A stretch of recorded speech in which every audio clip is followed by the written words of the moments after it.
Okay, guys, we are live. So for those listening at home, welcome to the Live from the Sword Coast podcast. My name is Kevin Madison, and I will be your friendly dungeon master for this evening. Amy will be my co-dungeon master. For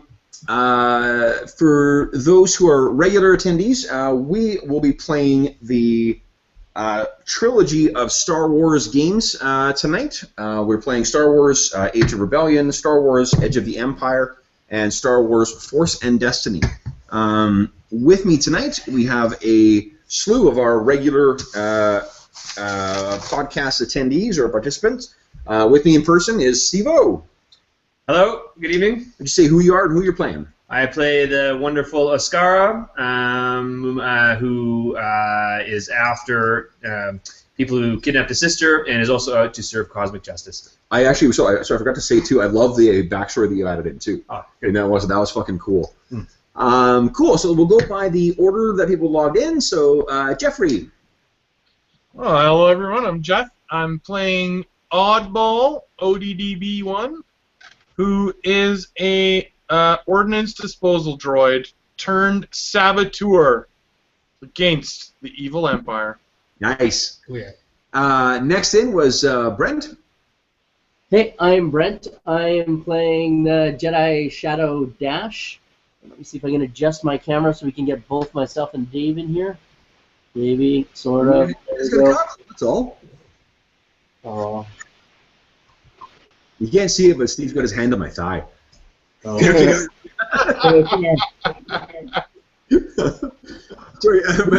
His hand, Kev. We just need to see your smile. really? You know, he's tell by the way he beams. Yeah, really. Dave. Thank you for generating us the light side points. Say again? I want to thank Steve for his hard work generating us Destiny points. The light side points. Dave? I'm Dave, and I will be playing Pash the Rustler, otherwise known as the best damn pilot in the galaxy. Nice. And finally, Cork. I'm Corey. I'm playing Vendry the Duro Spy, and yeah. Okay. So, as with at the start of, or as at the start of every session, we need to roll our Force die for your Destiny pool. So, and because we've got so many again tonight, guys, let's do the reporting in the order. I'm going to give you an order here for reporting. Is just based on what I can see on the screen here. So it'll be Steve first, then Brent, Dave, Corey, and Jeff. I'll say it one more time so you know who's before you. Steve, Brent, Dave, Corey, and Jeff. Yeah, you're first. So you really don't need to worry. All you need to remember is there's no one before you. Who was after Brett? Or you can actually look at the screen. Oh, yeah. Okay. You guys, right before we start, Kev, can we just do one thing?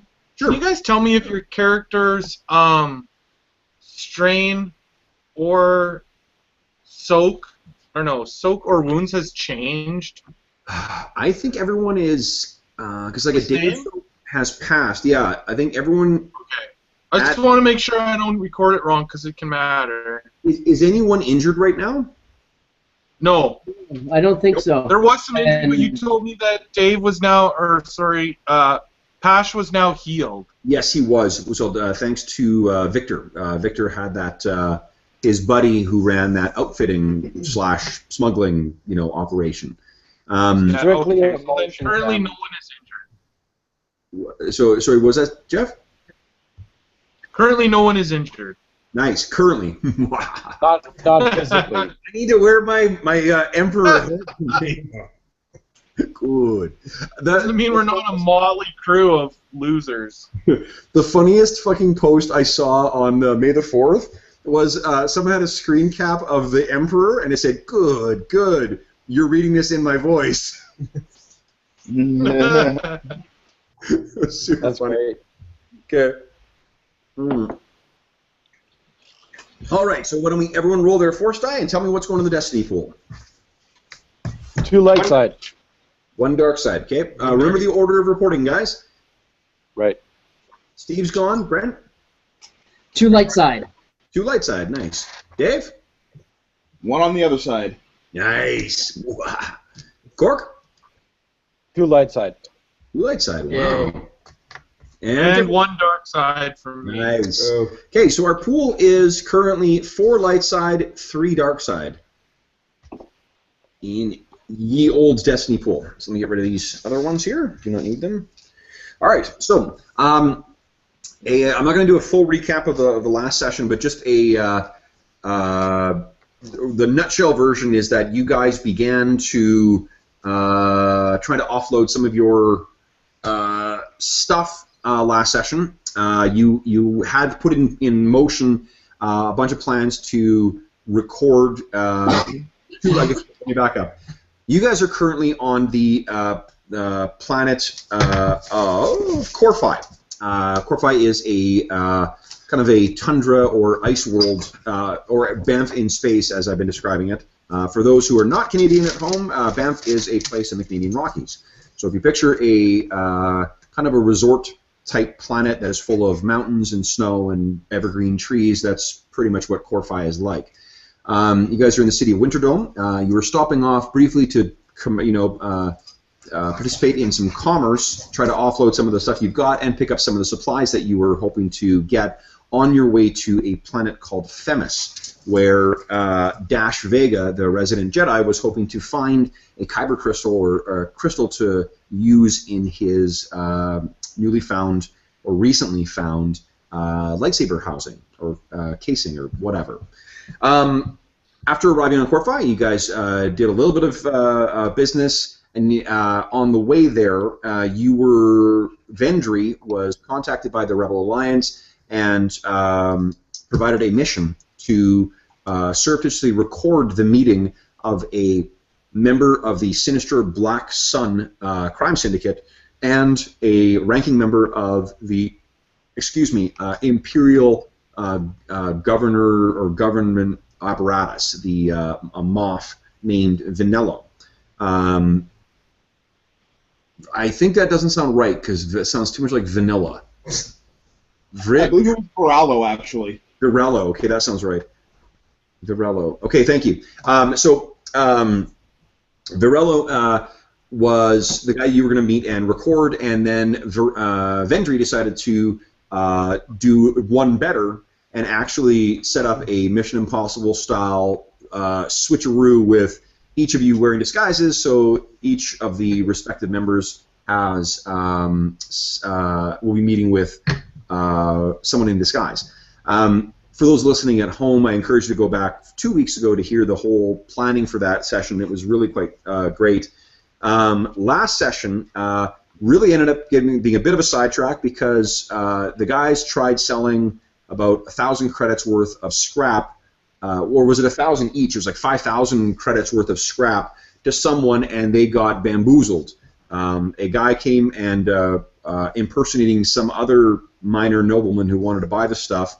He purchased all of it with fake credits and then made off. Our intrepid heroes were having none of that, so they tracked down these rogues and then exposed them to the Corellian authorities, because Corphi is actually in the Corellian sector. Exposed them to the Corellian authorities, had them arrested, and had all the many of the goods. These guys, it turned out, were preying on travelers who were coming through the spaceport. Corphi is on one of the major trade routes. So where we are now is the Moff Virello has arrived in disguise and checked into Castle Pine Lodge, the exclusive resort located just outside of Winterdome. Our people were pretty much ready. I believe, remind me, Corp, did Vendry get a DNA sample yet? What's his name? Oddball get the DNA sample yet? I can't remember. I don't recall. I don't think he did yet. We hadn't got here yet.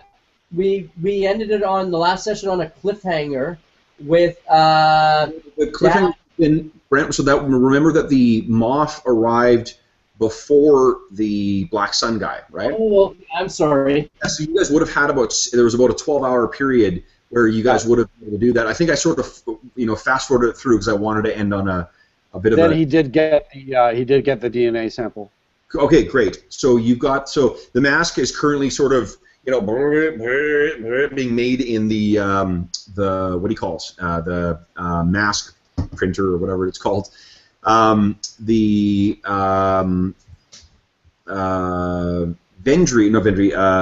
Dash was staking out the Corfi spaceport to wait for the arrival. The ship carrying the Black Sun Sub Vigo arrived. Sub Vigo is a ranking within the Black Sun organization. And our last scene was the landing platform, the loading platform for the shuttle coming down, and then a Doug walking out. And I'll just quickly show a picture of what a Doug looks like. The plan, of course, is that each of the guys, Dash and Pash, will wear disguises, appearing as the other person. Unfortunately, this is what Dougs look like.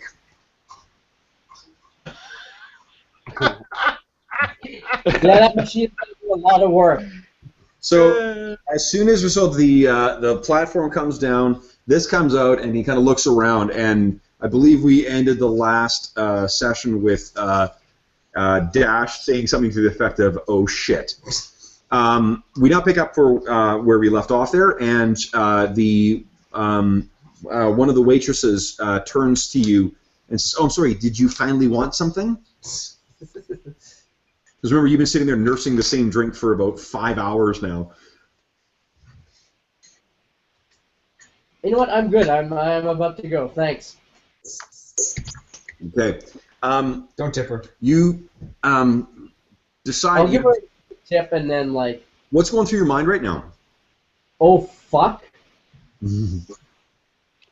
Is Dash the only one that's there? Dash is there, but he's got his comm link, so he could report back to you guys. Yeah. I will. I'll comm link in everyone, guys. There's a snag. We might be fucked. The Sub Vigo that we're supposed to impersonate is a Doug. So if the Moth knows what to expect, then we'll have to alter our plans significantly. That shouldn't be a problem. All we have to do is, if we're able to capture and incapacitate him, we can just, nobody knows what state he's supposed to come in. We just put you in a wheelchair, put a nice Vendry can over your lap. Vendry grabs Odd's communicator and says, "This changes nothing."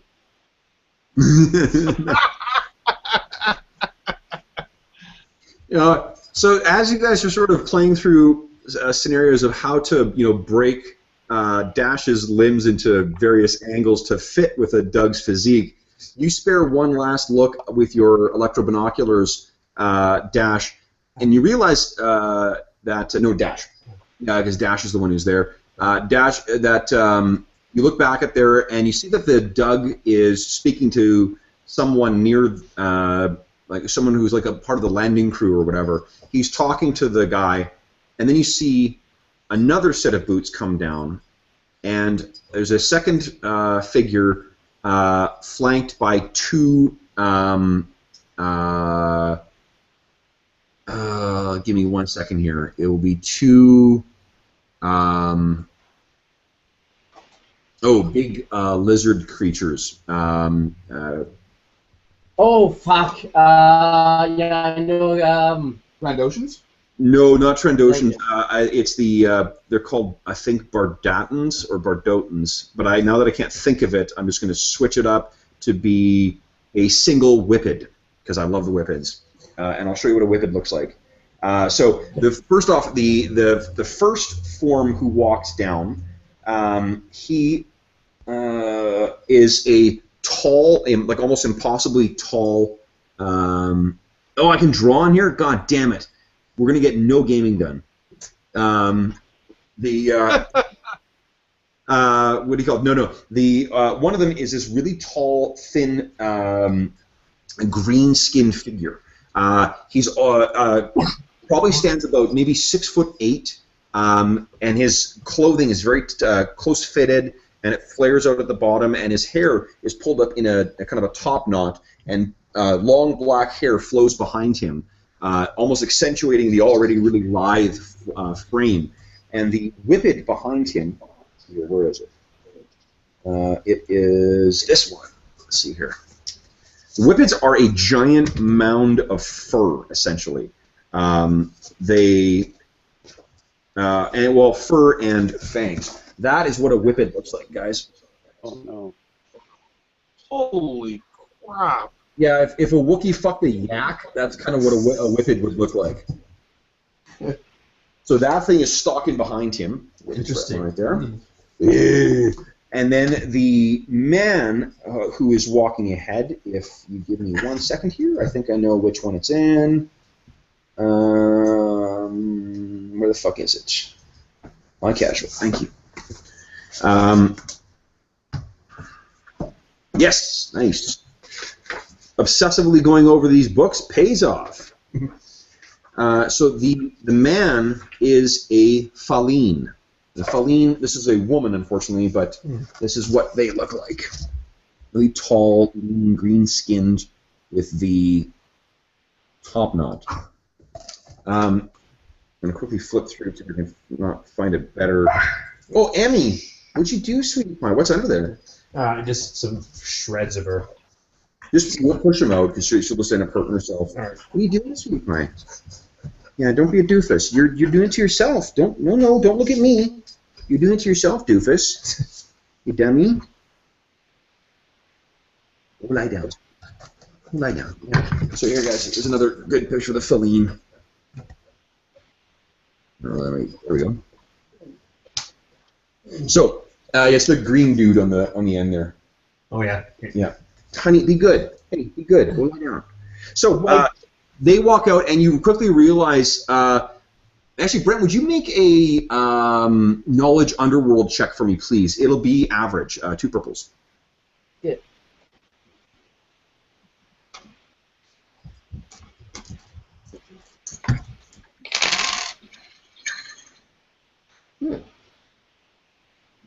One success, and that's it. Okay. What you know, sort of like some rough information about the Black Sun. The Black Sun is not dominated by any one species the way that like the Hutt cartel is, but the Faline are a fairly prominent part of the Black Sun. So it is not so wholly surprising to see that this guy is, is likely the Moff. Whippets aren't exactly known for their cunning and guile, so more likely than not, the whippet is just there as support. You also quickly realize that Dugs are known for being like outstanding pilots. So the guy that you thought was the Black Sun Sub Vigo is probably just the guy who drove him here. Well, Faline are probably easier to impersonate than Doug. So for this our device to work, I have to get into physical contact with. You have to someone has to collect a genetic sample from him. Oh, okay. Urinate in a cup, kind of thing. Yeah, and welcome to the Castle Pine Large. If you kindly spunk in this cup, we'll get you sent in. Okay, so what do you say, Brent? I sigh and relay the. Okay, I think I made a mistake. I just got a bit anxious. I think we're all good. I think our mark is a Faline. Unfortunately, it's a woman, but much more doable than a Doug. No, it's a man. Just pictures I had of Faline were women. Oh, okay, sorry. Dude looks like a lady. Mm-mm. Okay. Sorry, guys. Okay. I was looking for my notes. Oh, and my names. Can I get a closer look? Like, is there a crowd, or they're pretty much on their own? Your electro binoculars are pretty powerful, so you can you can get a good look. The feline have a really angular, exotic look to them, but it's quite delicate and beautiful as well. Would you make a knowledge outer rim check for me, please? I'm going to make it against a. Make it against a hard, so 4 purples. All right.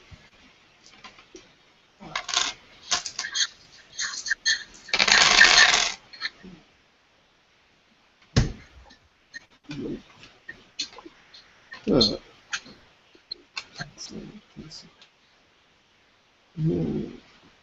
your 20? 1 success, but 3 threat. 1 success with 3 threat. Okay.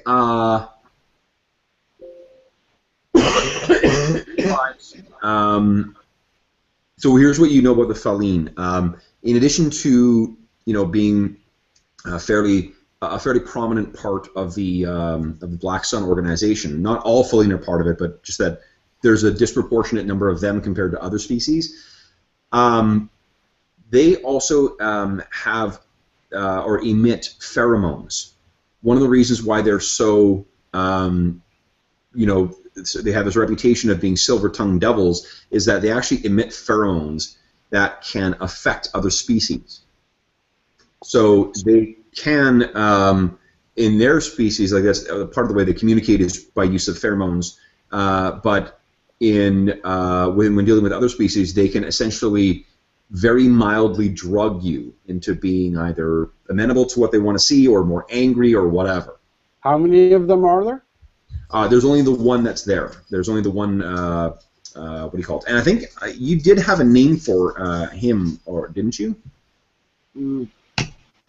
I'm not quite sure. Let me just check my notes. We've got Sub-Vigo. I'm not sure you did, actually. You had the name that he was checking in under. Is Amnus Prax anything? Prax, let me see here. Amnus I Prax. don't have anything from last session on his name. Baron von I had it written down. I wasn't sure if you guys had, or it's something you would have had access to. What you know is that the Black Sun contact is checking in under the name Mr. Black.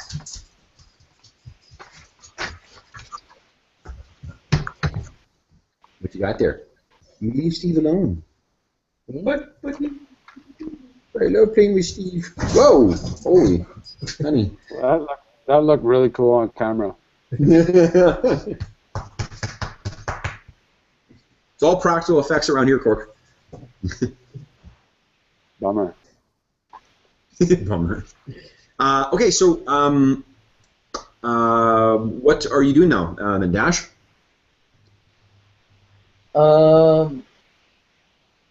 Excuse me. Ow, fuck. Like when they come off, is it like a private ship in a private bay, or is this like a modern, like a 20th century airport where it's packed jam with people? As I said before, it's very much like what the spaceport was in Mos Eisley in New Hope. It's single bay. It's like the reason they have that is because if your ship blows up or something like that, they want to have plascrete kind of, or ferrocrete rather, walls around to contain that shit. Okay. As the group enters like the general kind of common area, Yep. I'll see if I can pass by them, like just look like I'm a normal person walking by. You guys have before you launch into what I think you might be launching into, Brent. Did you guys have a plan for collecting his genetic sample? So I thought you did. From the hotel room, I thought. I was just trying to get his thoughts. Oh, yeah. I'm not going to allow that. Okay. Yeah, sorry. Just like you're just not going to get close enough. Okay. And I don't think Brent. I'm not sure that you're. Yeah, I'm just going to say that you're not able to do that. Okay. Yeah. So, okay. So, what are you doing then? You go down and you try and you're catching a glimpse of him going along too. But remember that, like, to use your force powers, you're I'm going to say there's just too many distractions in here for you to effectively do that without being so clear that you're trying to do that. Okay, yeah, that makes sense. Like I can totally see that. Okay. Yeah, because you're just like this is what you need to do. You think of Luke from Empire. That's the level of concentration that your powers require right now. You're not like you're not like an X-Men. Okay. Okay, so that's not to say that you can't train to that level, but it's just like right now I don't see you being that level of expertise. Okay, sounds good. I will then. I mean, the binoculars or something. Can I take like still images with them? Yep, I can say that you were doing that while you were looking. Okay, so once I get like an idea of the appearance and clothing and stuff, I don't think I have any other value here. I've got like pictures of his entourage as well, and then I should leave. That giant whippet who's walking behind him. Right, and so I should leave before I'm noticed, and because I don't think I serve any more useful purpose here. Okay, so you head back. Where is everyone else right now? This is probably the evening of that same day. Moff Varillo has been checked in for about 6 hours right now and really hasn't left his room at all. Vendry's just going to be in the third room, checking out the equipment and just testing stuff. Okay, so you're getting your kind and of spying. And I'm already pretty much spying as well. Yeah, you can see so the Moff appears to be reviewing data pads and stuff like that. Like work is this guy's apparently his mantra. No biggie. His meal in his room. Yeah. Nice, Jeff. That's awesome. There we go. Cool. If anyone just types update whenever they want to know, I can post it. Nice. Okay, That's badass. Can you put it up again for a second, Jeff? What's that? Can you put it up for a second again? whip it out. Oh, well, open the chat. Yeah, whip it out. It popped up if you open your chat. Okay. I can redo it. It'll pop up again, but There it is. Nice. Oh, Yeah. It's actually cool. Thanks, There's Jeff. a bunch of neat add-ons we can get for using, and like there's an app called Roll20 that's a pretty Cork's used it before. I played with Cork ran me through a Roll20 thing. It's a really cool map. You can create like maps and shit like that in there, and pictures and share campaign documents and whatnot. I'm just not interested in it's too much work, too much clerical work for me. I'd rather just work on the game than I would, Right. Even just it's this an extra step. Yeah. Okay, so what do you call it? Pash and Oscara and Oddball. Where are you guys right now? Where are we? We Yeah. still have to convince this guy Well, to I go. believe Oddball was trying. I believe Oddball was trying to hack into the hotel still, wasn't he? Had he completed all that? Because we haven't convinced I the guy don't to think he move. ever completed that. Right. Yeah, I think you're right. Because we haven't convinced the guy to change rooms yet, right? Well, we were trying to do that without convincing him, weren't we? Were we? Like we were just trying to get into the computer system and do it. Okay. Done. I don't ever remember rolling for it. I think it got kind of like segued out of the way. Yeah, I think so. So I think that's what Oddball would be doing is like trying to basically take over the hotel's computer system. Sure. Yeah. Oddball was working on last time, wasn't it? Right. Yeah, I don't think we ever like rolled it out or figured out how much of control of the hotel he was able to get. Sure. Let's what I'll do is I'll have you roll a computers. That's a skill, right? Probably. Yeah, it's called computers. Okay. Make a computers check against. Let me see here. The difficulty will be average, but I'm going to throw 2 blacks in there as well. There'll be 3 purples and 2 blacks, and I'm going to spend a dark side point to make one of those purples a red. Dun, dun, dun. Because I want to see some despairs. Okay, so that's two purples and a red? That's 2 purples and a red and 2 blacks. Oh, yeah. You may have some abilities to ignore blacks as well, too. I can't remember. I don't think with computers right now he does. Okay. Where's my gear? I don't remember. Does the sheet tell me what my gear does, Brant? No, it doesn't, eh? What are you looking for? Slicer. There's not a lot of gear that provides specific, like guns and armor have specific mechanical bonuses, but there's not a lot of gear that necessarily does that. A lot of it's just story stuff. Yeah, I know. I just have a slicer computer. I'm not sure what it does. That just lets me access I'll it. double check for you. Yeah, I think it allows you to slice. We don't need to worry about looking it up right now. I'm just going to say that's what it does. Sure. It allows you to actually, slice. All right, here we go. That incidentally, Hacking into the computer. What this game? It's such a Oh, that was like Star Wars game. Right? Yeah. that was a 10 dice boring roll. I got a single success, nothing else. Nice. 10 dice. What you can kind of picture, what you can picture it as is like, you're sitting there and if someone is in the same room with you, like if it's Vendry with you, you kind of like hack in or plug into the console, and you kind of, your head cocks to the side for a second, and what goes on in the hacking is this like crazy, fierce back and forth struggle with you and the security program and the firewall, and like it's and you think you might fail, and then you think it might pass, and then you think you might fail, and oh my god, an alarm's going off, and you made it silent, and then suddenly, boom, gain access. But all that Vendry sees is you kind of go, I mean, so all the drama happens in your head. Yeah. Okay, so There was one moment when I accidentally activated all of the cleaning robots. Yeah. Was that would that be represented as like a force vision Of him. setting off all the alarms? So it certainly looked like that from his perspective.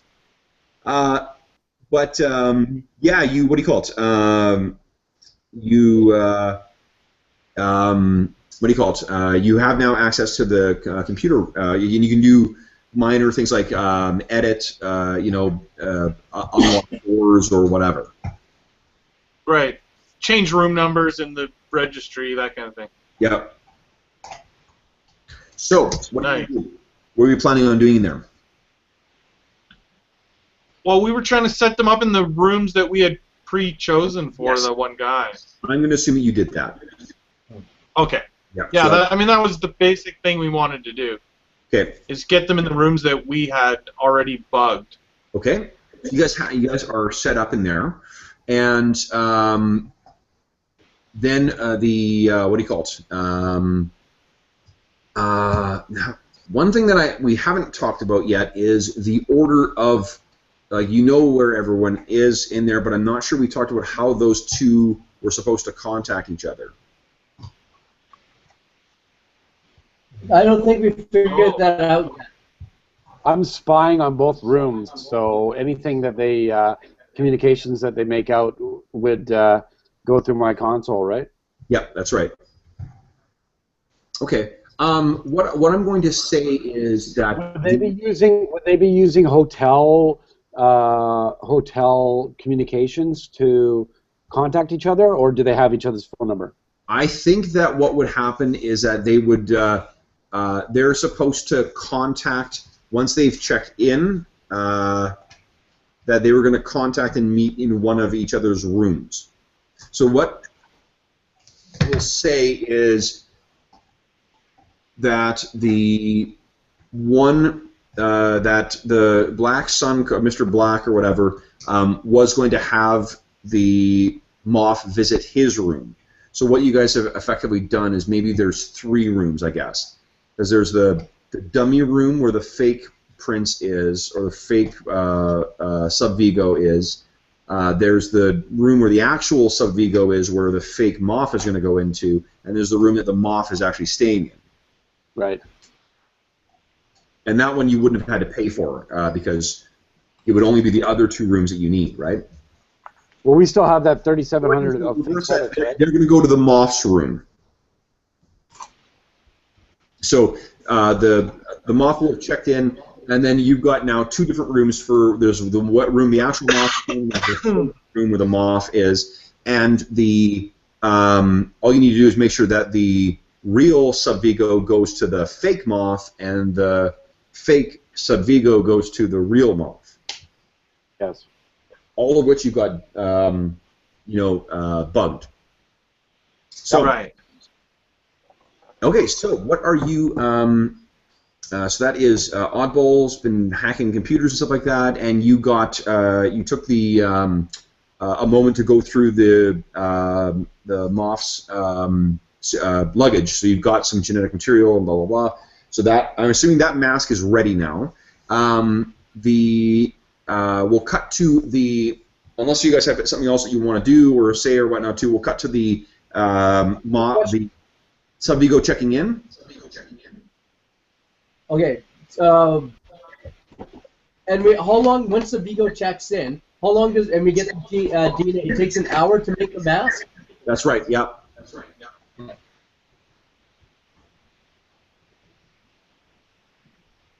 That's it, I just want to clarify that.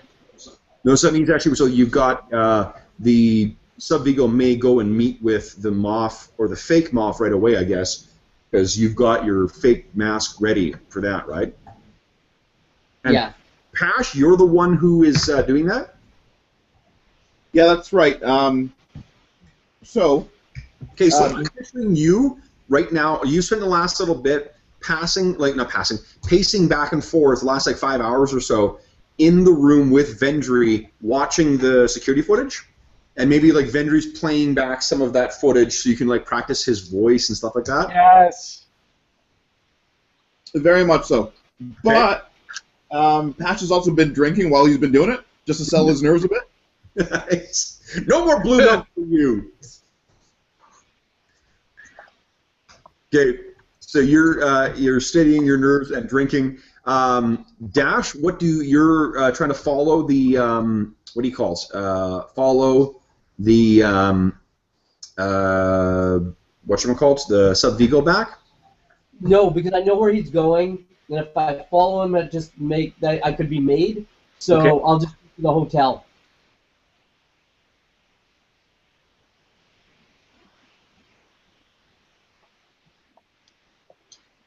Am I frozen, or you just don't like my answer? What's that, Brent? For me, what was that, Brent? You guys are frozen, so I couldn't tell whether you guys were just staring at me because you didn't like my answer, or whether the computer froze. No, computer froze. Skynet's taken over. Let's see here. Okay, Brent, can you please make a discipline check for me against 2 reds and a purple? 2? Nasty. Yeah, that sounds right.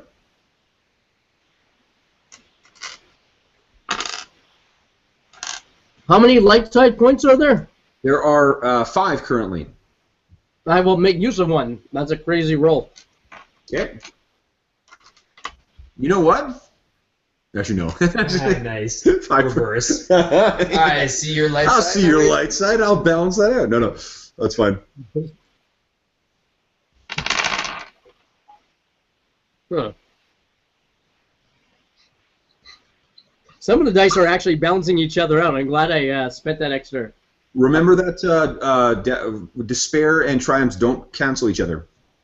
Yeah, I know. I didn't roll any despairs or any triumphs. Okay. I got 1 failure and nothing else. Everything canceled. Okay. So what I had you rolling for, Brent, is I let you try to make a sense check or a mind control check. So that this is the I didn't want to shit on a good use of your powers. So unfortunately, it's as I said, like you've been struggling to try to focus on it, but you're like getting jostled by people coming out, and there's people who are like you put your hand up to try and focus at one point and try and remain surreptitious, and some helpful, as you're trying to there's a single moment where you think you're maybe, the world is stilling around you. You're drowning out the noise of the concourse. You're focusing on the back of the Faline's head, and then some droid steps in front of you and says, "I'm sorry, sir. Were you trying to find something?" And you're just like, suddenly the rush of everything else comes back to you, and you're like, "No. Did you miss your flight, perhaps?" You seem to be no, I'm fine. Thank you for your assistance. Yeah. Please, so travel with Starways Travel again. And then he kind of turns and kind of shuffles over to the next thing to help. And by the time you look up, you realize, fuck, he's way too far gone for you to effectively try and... You can still see his big, you can see his top knot behind the giant mass of the Whippet. But they're far too far away for you to effectively try and, work your powers again. So, I honestly, for a second, my heart jumped. I thought you were trying to mind control Dash, and I failed. I don't know, I'm like, why would you make me roll a discipline roll? I'm like, oh my god, it's fear or like a mental thing. So he's totally having mind control, and I just failed on it. I am thrilled that that's immediately what your mind went to. So, Oh man. So the what do you call it? You make you're taking the one of the rented speeders or speeder bikes, I guess, back to the How are you getting into Calcipan Lodge anyway? I know Vendry got in as one of the guards or whatever, or as the guards, one of the staff members, and I'm assuming that's how Pash initially got in, but now he's wearing a disguise. Oddball is dressed up in his fancy skirt, so he looks like a service droid. Ascara looks fancy as fuck, so he's able to move about, and he's got a room there. How is Dash getting back in? As one of Ascara's servants. Okay. But you're not in the clothes you're wearing. You can't, to dress up as a nobleman's servant. Remember, he's dressed as a nobleman. You'd have to go and acquire that stuff. Because you can't just, the clothes you're wearing are not, that's like, again, not to go back to the same stupid analogy, but the guy in the white t-shirt at a black tie event. To be fair, Kevin, all he really needs is a pair of assless chaps, so. Exactly. Aside from that, what about as a delivery boy? Again, or with the a assless messenger. chaps. Yeah, but how far do you think you would get even with that, Brent? Also, what are you delivering? Hello, I'm the delivery boy. Where's the delivery? Hello, I'm the delivery boy. 2 weeks. It's a data stick that I'm delivering, and I will wait for him at the front desk till he takes it personally from me, or escorts me to a meeting, or back to his room. Hello.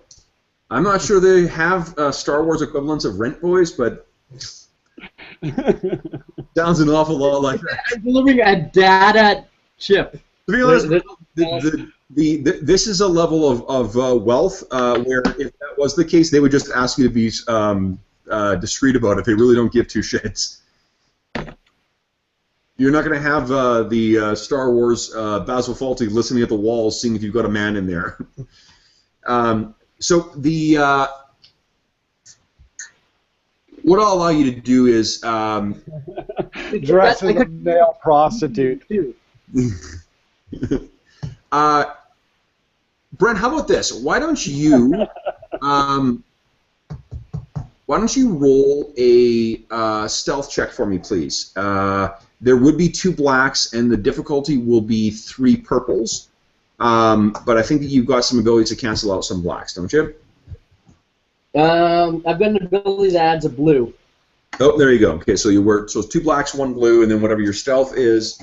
What I'm going to try and I'm suggesting you do, Brent, is that you're just kind of doing that like hiding in plain sight thing. You know, where you'll go to the stock entrance, and you'll pick up one of the maybe one of the pieces of linen and use it to hide yourself, and it's the scene you've seen in a zillion movies where the guy picks up something and manages to walk his way into someplace he shouldn't be. Okay, why it's not directly applicable game-wise, I also have the talent indistinguishable, so I just look normal. Yeah. Like, What does that do, Brent? What does that ability do? if you're trying to identify me, it increases the difficulty by 1. You know what? I'll give you another blue for that, Brent. Okay. Yeah, and just it just looks like a random person, someone you wouldn't take note of. Yeah, I think that in his Jedi training and whatnot is that sort of like moving to not draw attention and stuff like that. So Right. Yeah. I think it makes perfect use in a scene like trying to sneak into a hotel because it's a busy place and if someone's not noticing you, then. And it's particularly suitable for his character because that's what his whole shtick is not being seen, right? Right. I like it. How'd you do, Brent? I'm just doing the pool now. Let me see here. The blue and the black canceled out perfectly. Or oh no. No, wait, I'm dead. Oh no! Wait, you've been seen by Vader. Yeah. Is there a around here somewhere? I keep hearing this. Is there a Star Wars equivalent of rolling a 1 on this? That would be the despair. Yeah, that would be despair. The thing I like about the despair more than a 1 is it's not necessarily an immediate fail either. No. It's like bad shit is coming your way, not necessarily right this instant. Well, hopefully it's not too bad. I got 2 successes but 1 threat. 2 successes. Well, that's just a threat. That's not despair. Well, you know what I'll do, Brent, is what do you call it? What happens is you get in, you kind of go to like this service entrance, and you're still kind of dressed up in that the recently acquired kind of snow wear. Because remember, it's fucking cold. It's like minus 25 or something like that at night outside here. So you come Celsius for those listening at home who may be in a what do you call it? From France. Yeah, in an imperial system. So you get there and you what do you call it? You start stripping off your clothes and you maybe like bundle them up or store them somewhere. Do you want to take them with you or do you want to bundle them?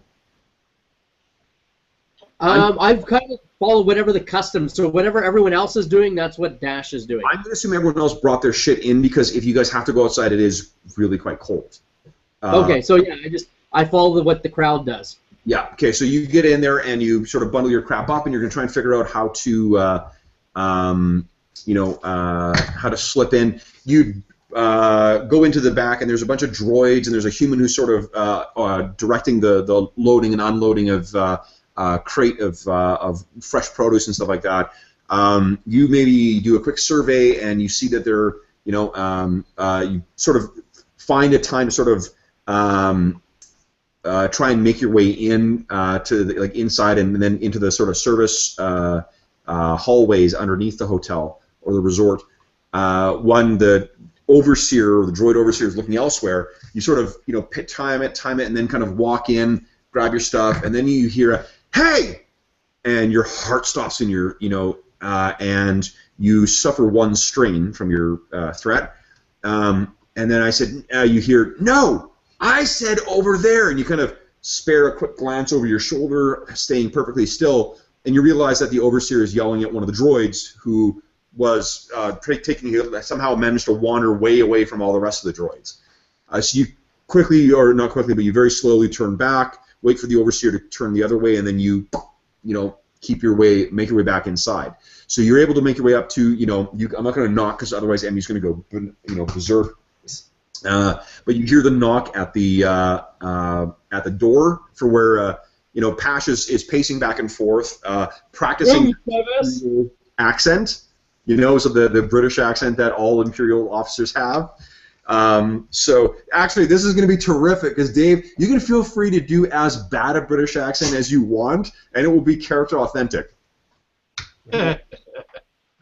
So what do you call it? When you hear the knock at the door.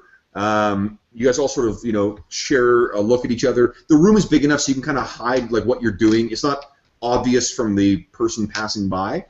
Dash says loudly "room service" from the other side. Okay. Yeah, awesome. A stealth all the way up, then room service. You've got some secret. Room service. What does a Minox sound like? So you knock on the door. The door, maybe Oddball. I guess or Oscar, you're free. So you kind of go over, open the door, and you see Pash standing there, or Dash rather, and you guys go inside. So you're all together now, and you have patched in Oddball to the security camera at the front desk as well too. So you're able to track. You can sort of picture that you guys kind of walk in as the Black Sun sub-Vigo goes to check in. Mr. Black checks in as well. So he checks in, and the what do you call it? The Mr.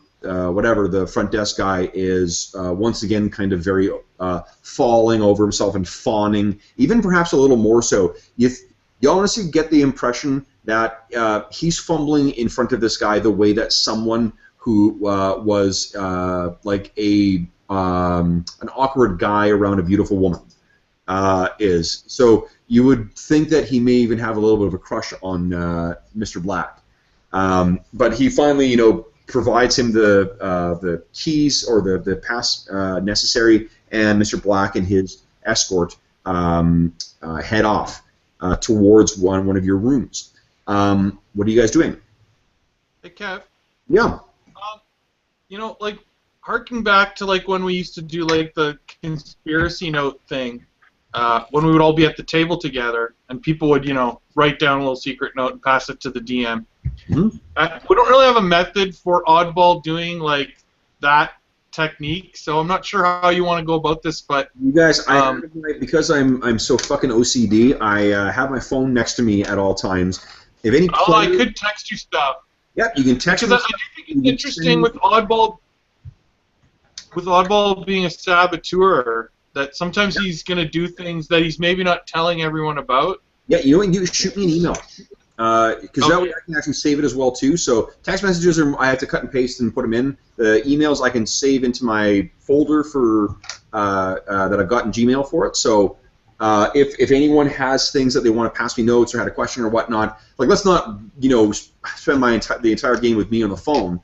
No, of course not. Of course not. Actually, that's kind of cool because that becomes the Google Plus version of rolling dice behind the screen and then looking up. Yeah. In this case, I'll just say it out loud. But like in the room that is the Empire, he's like a. Don't tell us. Don't tell us. No, don't tell you. Send him secretly. Yeah.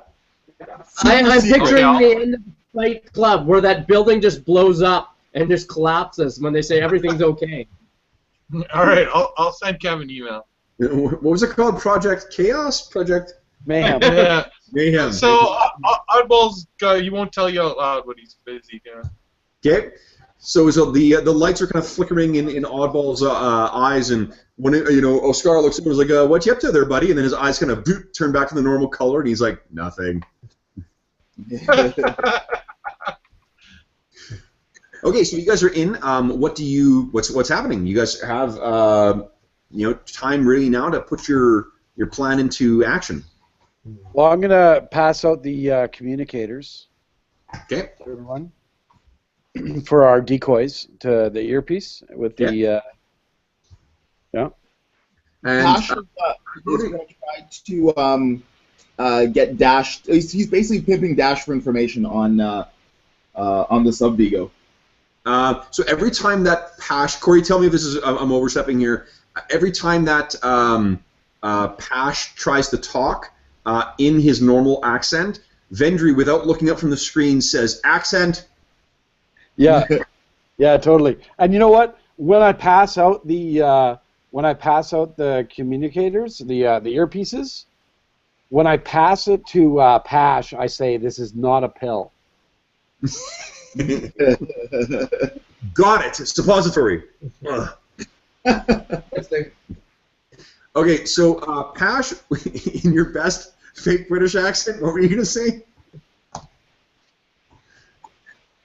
Are you Pash or Dash? Pash. Oh, so I'm actually trying. Am I actually rehearsing this with? Well, isn't Pash is disguised as the Moth, and Dash is disguised as the Subvigo, isn't he? Honestly, I can't actually remember who I think chose that's to- the way it went down. Yeah, I think that's why Dash was at the spaceport trying to spy on the guy. Oh, okay. Okay, so you are now impersonating the Subvigo. No, yeah, that's what I was normally doing.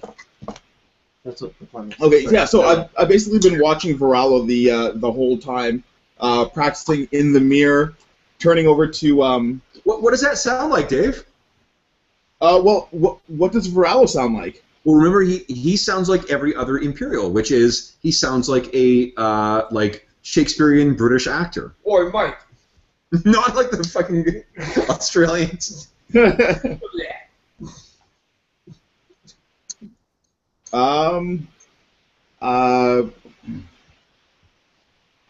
It's a pleasure to meet you, sir. Nice. More standoffish. The Brits are more standoffish. Accent. God damn it, Vendry! I'll never get this. Never.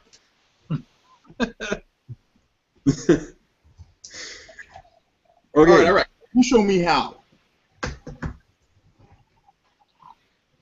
Vendry? Did you just call me out? Yeah, sure. Bender just stares at his computer. Can't talk. Working. Go hell.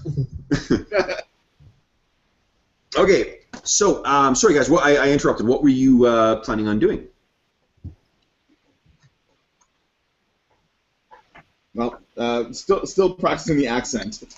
And every now and then, Pash will cast an eye over to Vendry, see if he's got his approval.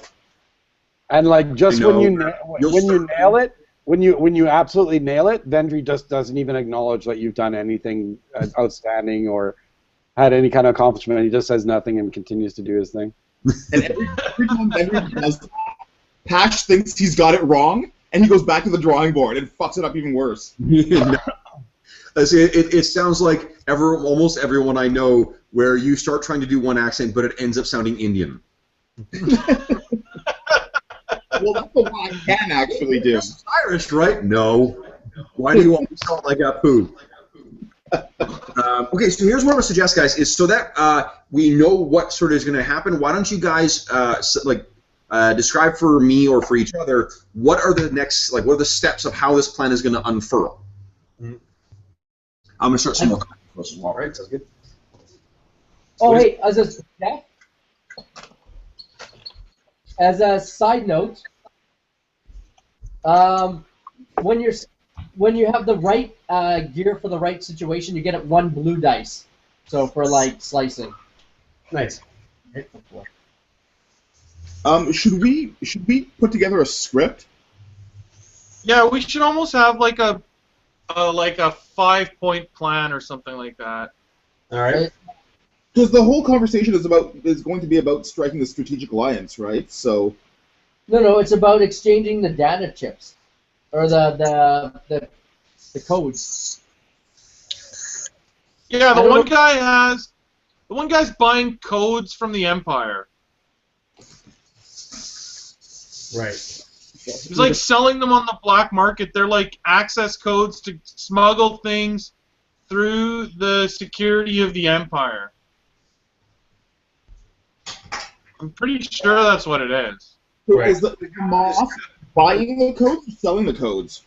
No, he's selling them. I think he's making money on the side. Oh, so So he's like actually. he's selling to the black market, like to make some money on the side for himself personally. Old codes that will get people through the Empire's security posts, so that I think it was that they were going to It was the reverse way. scratch my back, I scratch yours scenario. Yeah, but it's the Empire guy. But Kev, isn't it the Empire guy who's selling the codes?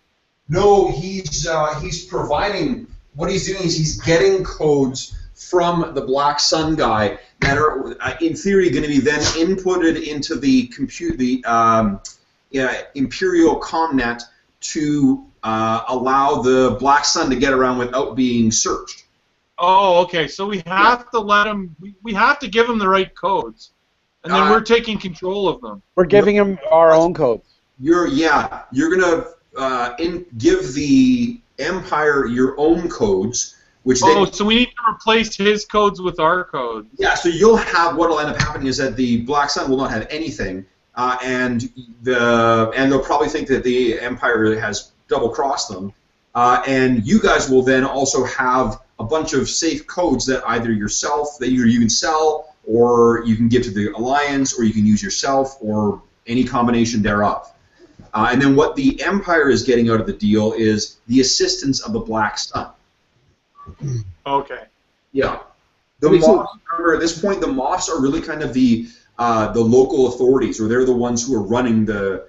They disbanded the Imperial Senate about 5 months ago or 6 months ago. So now these guys are running these areas directly, and this is what this local Moff has decided to do: is sort of throw in with the Black Sun to help keep shit under control. Okay. So just to reiterate, the Moff is buying the codes then. No, the Moff No. Not buying the codes. The Moff is he's receiving the codes from the Black Sun, which he's going to then input into a computer somewhere so that Imperial Customs won't search those things for a certain amount of time. Right. It gives them free smuggling, free range on smuggling with certain ships. Right. And what does the Moff get in return? The Moff gets the assistance of. Am I speaking fucking Swahili here or what? The Moff. He's getting some cash too. What's that? I thought in addition to the assistance of the Black Sun, he was also getting like monetary compensation. We've got enough money, dude. We got all the parts back. We can sell them again. Plus, we got 3,700 in fake credits. No. I thought the Moff was expecting compensation. Sorry. No. No, that's okay, Brian. So I don't know where there's never been any money involved here. The Moff. My bad. And you're right, but you're not wrong in thinking that might be what they're getting or that they're looking for. But Brent, I got something to show you too.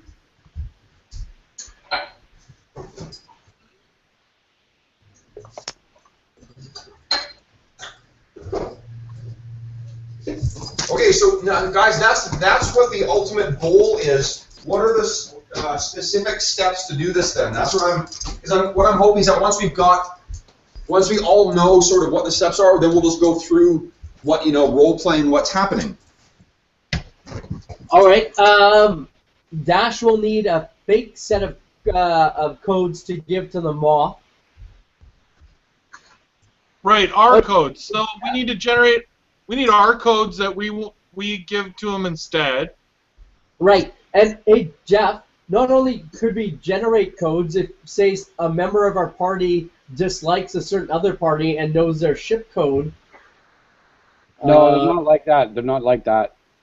It's like basically you send your code transmission and we'll clear you for passage. So you send the code and it's like, not tied to your ship. Okay. Okay, I got you. But you have to know the code. Brent, before I forget, so my partner at the Comic Expo, he has something that I felt that you absolutely needed. Tell me if I guessed right here. Nice. Oh, that's an awesome picture. Yeah, he's crazy fucking talented. He's the one who works. He's a storyboard artist who works on what do you call it? The most recent Avengers cartoon, Avengers Assembled. That's awesome. Yeah, he gave me this too. I fucking love this piece. How old is this guy? He's my age. Cool. Look at this. Oh, that's awesome. Isn't that amazing? Yeah, that's hilarious. He's just his cartooning has just an incredible amount of personality in it. Yeah, that's great. Yeah, and the last one I'll show you. He gave me this too. It looked like you had a good time there, Kev. I had just a fucking terrific time. It was so relaxing. Check out his Doctor. Oh, that's beautiful. That's fucking awesome too. Yeah. That's right. There's his Doctor Strange. Oh wow. And yeah, it was really fun, and I had great response. That Wonder Woman sold really well. That's cool. It was a really nice piece. Thank Like, you. did you sell quite a few pieces? Matt? Turn out wise for your tab. What was that? Sorry, guys. How did that? Sorry, I haven't really had a chance to talk to you, but how did that? Sorry, quickly. Turnout wise, go for you. It was good. You know, it wasn't the recession hit everyone pretty badly in sales, and our spot wasn't great. And I've got a better idea of what would sell next year, but we did pretty well. You know, for all these, and it was also just very cool. Like I had a couple people, which was neat, of like who bought stuff who were like, okay, cool. What are you gonna do for next year? Like already planning that they were gonna come back to the booth next year. Cool. That's fun. That's Yeah. awesome. And check this out. This is what I got for my neighbor. Was this girl named Kim Smith, who's an illustrator for kids' books. Look at her stuff. Oh, can I? Oh, hold on. It's reflecting. Let me see if I can get a better. Ooh. Check that out. That's really cool. Oh, that's awesome. It looks like Looney Tunes. Yeah, yeah. And then check this. This is something. If I can get the fucking angle right. It's all. Oh yeah, yeah. Oh wow. Yeah. I should see it. Just crazy fucking talented. And then I got Pretty For my- cool. Kev, are you gonna bring your extra prints, some of them, to Winnipeg? for sure. Yeah. And check it out, guys. This is There's a guy from. I think he's from Toronto. Who does these? It's Art Deco versions of the Batmobile. Cool. Yeah, so it's like from the Batman film, from the animated series, and from and the TV show. Awesome. Yeah, it was great. You So need more walls, They gave though, us. Kev. I've got nothing on the walls here, so maybe it'll make it look less like a squatter's place. Sorry, Cork, what'd you say? As a thank you for working on the season, they gave us Funko Pops of Felicity Smoke. Oh, nice. I got my so I got my what do you call it? My Batman v Superman Funkos that I was hoping to get. Nice. Those were Are those things like really popular or something? They're insanely popular, and it's one of those things where it's like any kind of like Hummels or shit like that, where your collection can very easily overtake you. Yeah, Is it- I think that's happened to my brother. So it's like, well, I'll get another. Like I end up coming home with like 6 new ones. Yeah, Like, hmm. they're gonna end up in the ocean, dude. Oh, there are, yeah. Honestly, Says the guy getting into 3D printing. I'm not sure how I feel about Batman versus Dolphins. So I think the Batman will win if the Dolphins ingest him. I don't know. Batman's already lost to Emmy. We should just figure out what dolphins don't like and make all of our plastic taste like that. I don't know. Steve's got first-hand experience with how dangerous dolphins can be. Oh man, they're sneaky. You gotta stick your thumb in that hole in the top of their head. That's right. You just stick your thumb in their blowhole. It's their And weakness. if they wash up on the beach, you gotta put a funnel in that thing and pour lots of water in. They have to remain wet. Hmm. I don't think that's what David Suzuki said. David Suzuki.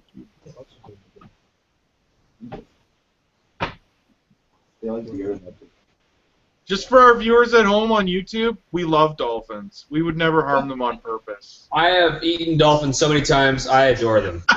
Steve would. Steve might kill and eat a dolphin, but most of us, we love nature and animals. Yeah. Hi, Steve. Only Jess. Okay, Nature is tasty. guys, I really fucking hijacked the planning there. What is the plan here in terms of specific steps between now and when you've completed the con or the Well, scam? I've got all the equipment is working properly for my setup here. There's a moment where you're kind of like, something fritzes out and you kind of tap on it twice, and you tap on it twice, and you fucking hit on the top and it starts working normal. Okay. Well, I think the idea is to have the meetings at the same time, feed the moth our codes instead of the Black Sun codes. But for myself and Vendry or whoever's not in the meetings to be relaying to the people who are in the meetings, I don't know, do we have earpieces or anything like that? Like, can we send them, tell them what the other guy's saying to keep it realistic? That's the way, I think that's specifically the way that Vendry set it, or Cork set it up, is so that you guys would have that direct feed to be able to get whatever gaps. Right, like we are interpreting in between to basically say, like, oh, he mentioned this, you better mention this to keep the realism up. So we're like relaying what the other guy's saying to keep it real.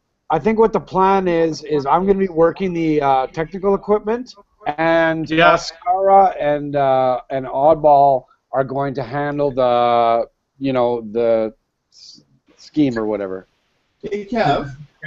Yeah, we're the backup unit. And if something goes wrong and you got to improvise something, like Ascara can go in or Oddball can go in, Yeah, we're back. And interrupt, right. But Pash and Dash are our actors. Yes. Okay. Yeah, we got it. I think that's exactly right. Does the Sub-Vendo expect anything in return for the codes? So if Ferrallo's accepting the code, is he giving the Sub-Vendo anything in return? No. What he's getting in return from what your Rebel contacts have said is that it's essentially that they're buying the allegiance of by giving the remember, like the transfer of codes is not what the Imperials are getting. That's just the physical transfer of the information so that they can get out of customs free card from the Imperials. The Imperials there's nothing that Ferrallo is physically giving. He's basically just taking the codes and then kicking rocks. And then there might be some other discussion that's going on in terms of specifics about whatever. If these guys are on the down low, this is going to turn really weird. Thank God you guys didn't roll any despairs. You might have to do something a little extra. I can't wait to see you printing that off. Well, okay, one thing I want to clarify, will Dash and Pash be in contact with Vendry through the comms and the others? Yes. Okay. So you guys we have microphones. We have microphones and video recording equipment in both of these rooms. And you have an earpiece so you can hear us. Okay, so if you need to provide us with information, you'll provide it. Like, that's pertinent. Yeah. Right, we'll relay relevant information that could help you. Like, if you want to think about this, I think the way it might have to work is that you basically say the same conversation to each other so that the information goes like they were talking to each other. Well, I think a good way to picture it is exactly like the Mission Impossible scene that we're pulling off, but without the craziness of a briefcase that prints the scanned documents or, like, the tiny little details that are crazy. We should have had that too. I'm crossing off that part of the adventure right now. What's that? I said I'm crossing off that part of the adventure right now. Yeah, we don't have the briefcase that prints the documents live, that kind of thing. Can we use a light side point to get that?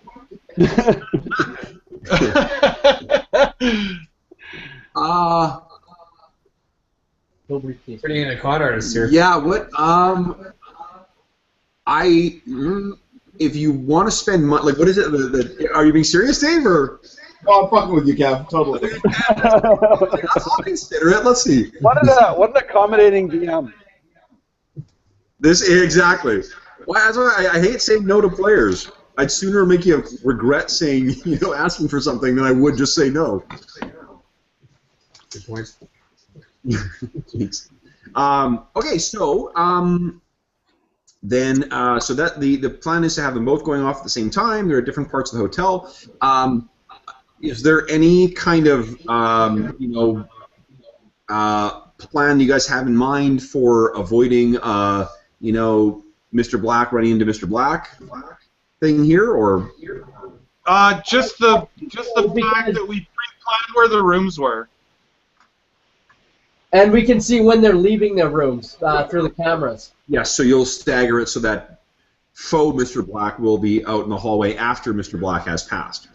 Right. Right. Great show. And I think that I just have this picture in my head of them both visiting the stalls at the male washroom. Yes. So the housekeeper walking by. Good morning, Mr. Black. And he walks by, and then he goes, "Good morning, Mr. Black." So yeah, Oddball and Oscara can make sure to run like physical defense if we need to slow them down or change their path. You bet. And if Oscara needs the outfit that I have, Right. you know, if you need to do a quick change into a servant's outfit, we have that as a backup. Like right now, you're dressed like royalty, right? So, Right. you know, Right, we can fool them. yeah. You got options. We'll use Fluffy to distract them. Maybe you wear your servant's outfit underneath your wealthy robes. Damn, that sounds like that's a smart idea. Why not? Make it for a quick change. All right. It's awesome. You look like End of stage left, quick change. Jesus. End of stage right. Yeah. Like picture. Now it's less Mission Impossible and Mrs. Doubtfire. Exactly. Oh my God! You have to speak like Mrs. Doubtfire now too. Oddball changes the color of his eyes and says, "Would this help?" It's completely. He goes just to blue eyes. Yeah. Nice. They'll never notice I'm a different droid. Okay, so let's we'll skip to the sort of. Dave, were you trying to say something? So worst case scenario, if things start going sideways, somebody pull the fire alarm trick. We'll let our respective guests leave the room first, and we can just rip our masks off. That way, if they see each other in the hallway, they'll just assume, and then we'll just be us. And there you Right, go. they'll just assume, like, let's get out of here, the deal's gone south. Yeah. Okay. Nice. And Oddball left himself a back door into the hotel system again if he needs to get in there. Okay. Yeah, that works for me. Okay, so the time passes. So you guys are both, you know, the mask is printed off, and it seems like, oh, you know what? I guess as soon as Mr. Black checks in, he messages the fake room. So, which I'll let you reroute to the because you got access to the computer. You can reroute it to your room if you like. Right. Yeah. It goes through our room first. We read it, and then we change it if we need to.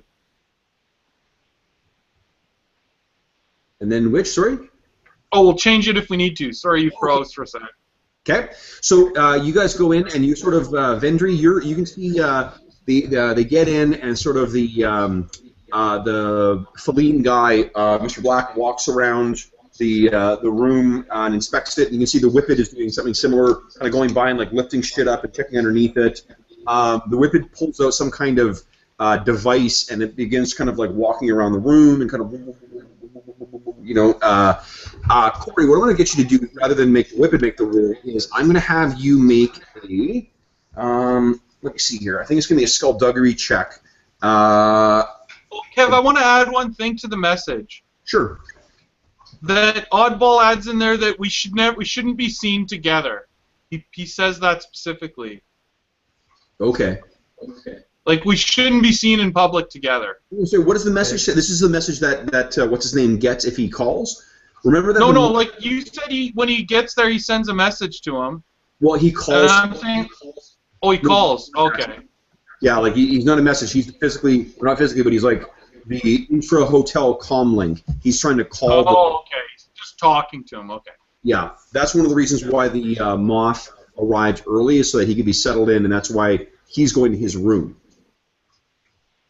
Okay. Okay, so the what do you call it? You can see that he's running that stuff. Vendry, would you please make a skullduggery check against 2 reds, and a purple. And I'm actually going to throw 1 black in there as well. I'm going to throw light side point in here as well. Got it. So we have 3 light side and 4 dark side right now. So I turn 1 green to a yellow? That's right. Nice. I'm making the roll. So 1 black as well, you said? 1 black, yeah. Okay. Use the dark side on me too, Kev. Did I? Yeah, on my computer roll. Okay, I kind of... Okay. I'm unsure if this is a positive result or not. I think it is. Okay. 1 failure, Okay. 2 advantage, Okay. and 1 triumph. Yeah. So the triumph cancels out the failure. So you've got nothing, but you did get a triumph. So, Sorry, I had 1 failure, yeah. 2 advantage, and 1 triumph. Yeah. So what ends up happening is that the triumph counts also as a success as well as a triumph.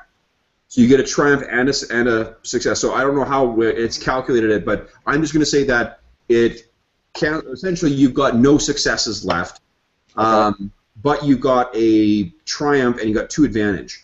So what happens is the big guy, the Whippet, is going around and kind of with this little device, and you can see it on the camera of him kind of like looking around, and then he sort of goes up to where the actual camera is, and he kind of and his big clawed hand kind of reaches up towards the camera. And all of you guys see this, and you're all sort of like looking at each other and looking at Vendry and looking at each other and looking at Vendry, and you see his claw goes up, and then it closes around something, and then it pulls back.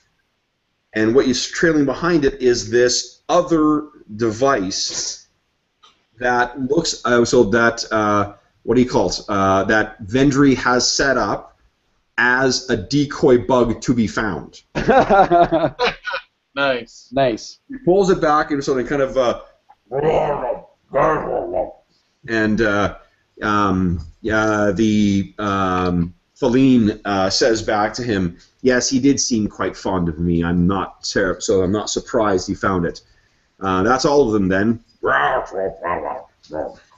All right, I'm going to contact Virello, and you see him making his way over towards the phone." Or the comlink. He what do you call it?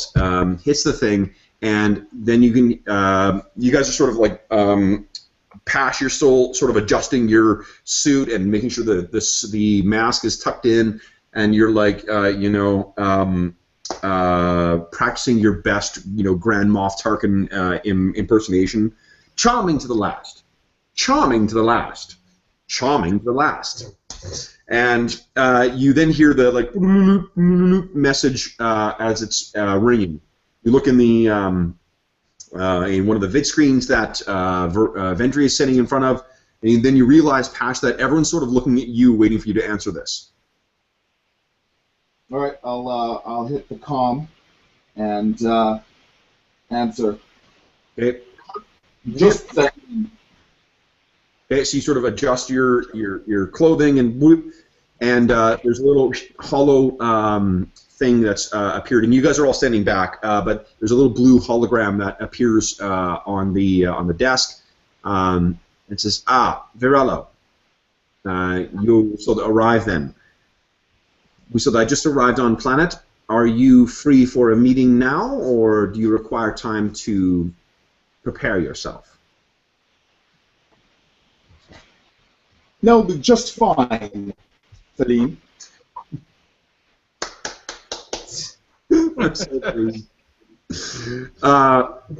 Very well. So, what room?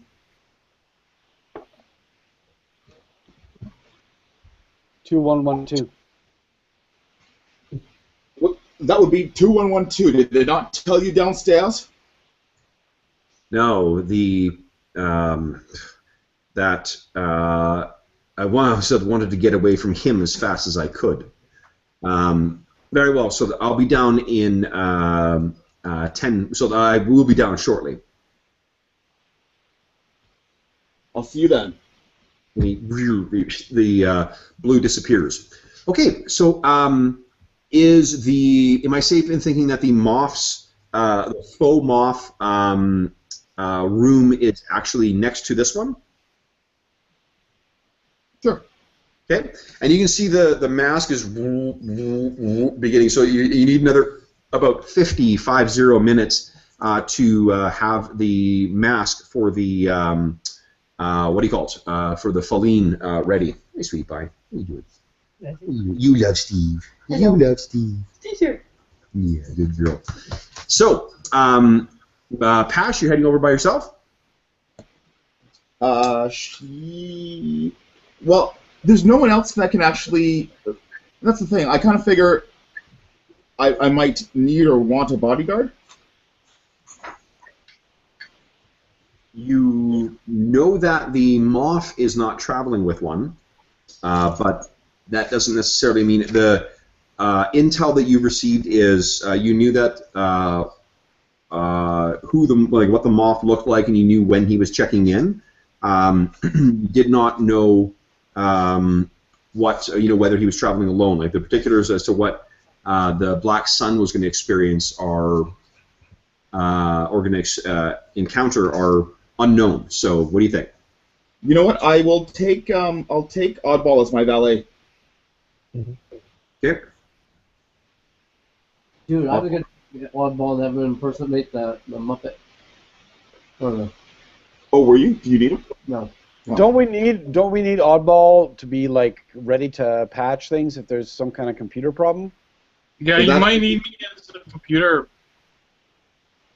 Okay, I'll take a Scar then. Yeah, and I want Oscara can also like he's dressed in his royalty clothes, right? His robes or whatever. And then if he needs to leave the room and go to another part of the hotel, he can always doff his yeah. Exactly the word I was thinking. I'm going to point out to you guys, what is the one thing that you would say is the common thread of every Imperial officer you've seen in the movies? Prickish. asses.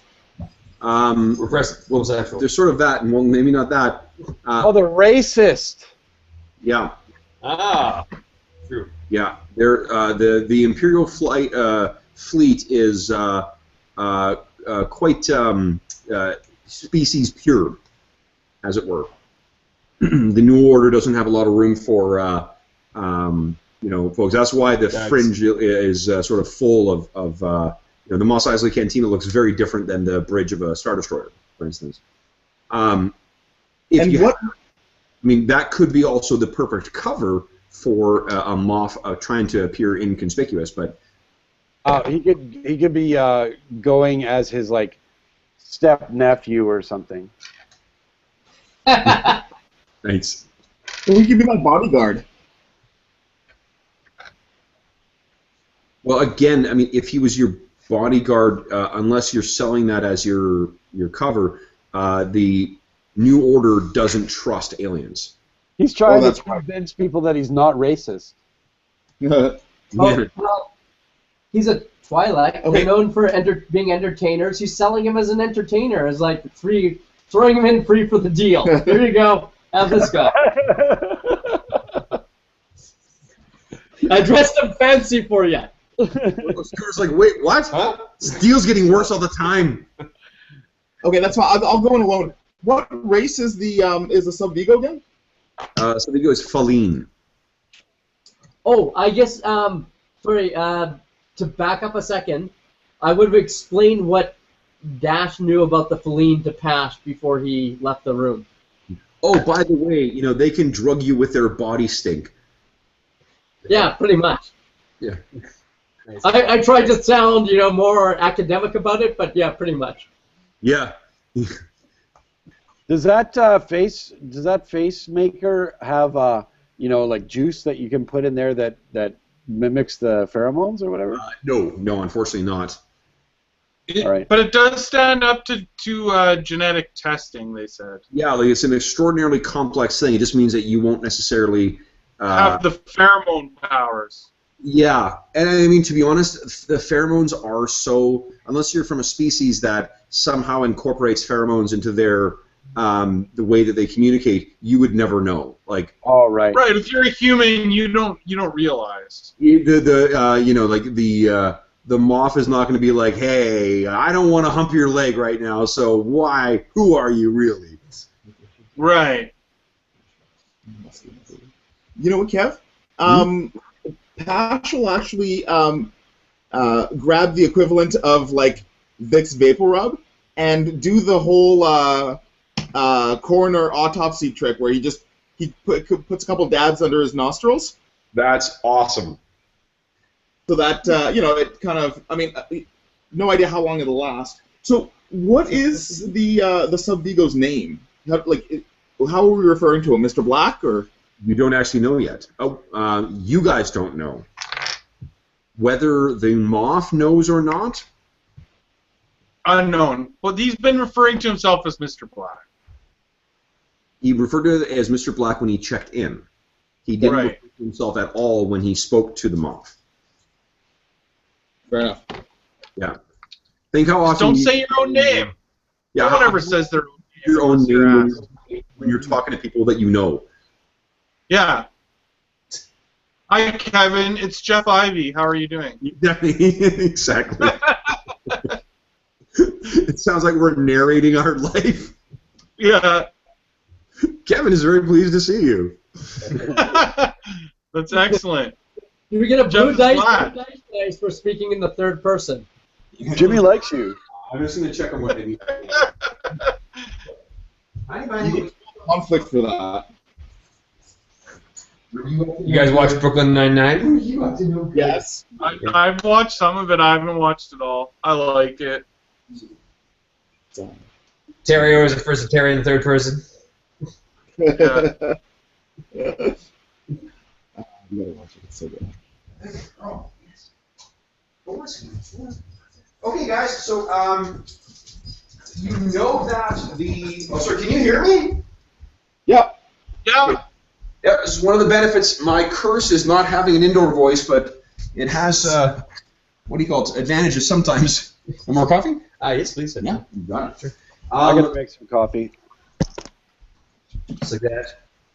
So, Pash, so you got your stuff, your stuff all changed. You got your Star Wars anti-pheromone. You know what? I'm gonna say is actually this is something that Dash suggested for you. Sure. Brent, you rolled quite well on your what do you call it? On your Streetwise or your Knowledge Underworld. So maybe like you ordered something really unusual from the kitchen, and it's some kind of like weird, maybe like a fish type product or something like that. You split it open, you grab some of that goop, and you start walking up to Pash, and he's like, "Hey, what do you?" And you're like, "No, it's an old. This is a trick my master taught me." And you dab a little bit underneath it, and you're like, Pash, you're like, "Oh God, what is this for?" And he says, "Well, it's for what do you call it? Resisting the it's an old smuggler's trick. Someone got sick of being talked into deals that they later regretted by Feline. So this is one way to avoid that." Well, look, that wouldn't have happened anyways, but thanks for the fish. Nice. You should get a blue dice for the Hitchhiker reference. No. What he's going to get is actually effectively the because that's good planning on your guys' part. You're effectively he'll be immune to his pheromone effects. And he's also slightly aroused. Yes, he's humping your leg. And it let me tell you, it ain't pretty when a whippet goes to town in your leg. Is it possible that this cream that he has to put under his nose is not going to really smell all that pleasant? Like, it gets rid of the pheromones, but maybe you want to hurry it up? Because I'm thinking that the actual moth is probably doing the same thing and putting that shit under his nose. Oh, quite possibly. if he knows about that. Like, Right. one of the reasons why Brent had to roll against it was a hard difficulty is because it's the kind of thing the Feline don't want to advertise. Yeah. If you knew that these fuckers were constantly drugging every time you dealt with them, everyone would meet them wearing spacesuits. But blue milk is made from Feline. It's a giant, oversized green woman who's being. Okay, so you kind of look over. You got the stuff underneath your nose, and you kind of look at the guys, and you're like, okay. Okay. And then, sorry, I don't know if I got resolution on it. Did you, what do you call it? Did you let or bring Vendry along as your, Oscara as your bodyguard? Without. No, I'll go without. Okay. I think you're okay. We got it covered. So you guys see that the in the vid screens, the Black Sun guy is wasting no time in trying to kind of get down to the what do you call it? Get down to the room. So he sort of has prepared himself. He's left his luggage there. He turns and walks over to the what do you call it? To leave the room. So, Vendry, you're kind of watching this and like, go. Pash, you go out and you kind of make your way through the hallway. You pass a couple fancy-looking guests. You get up to your room.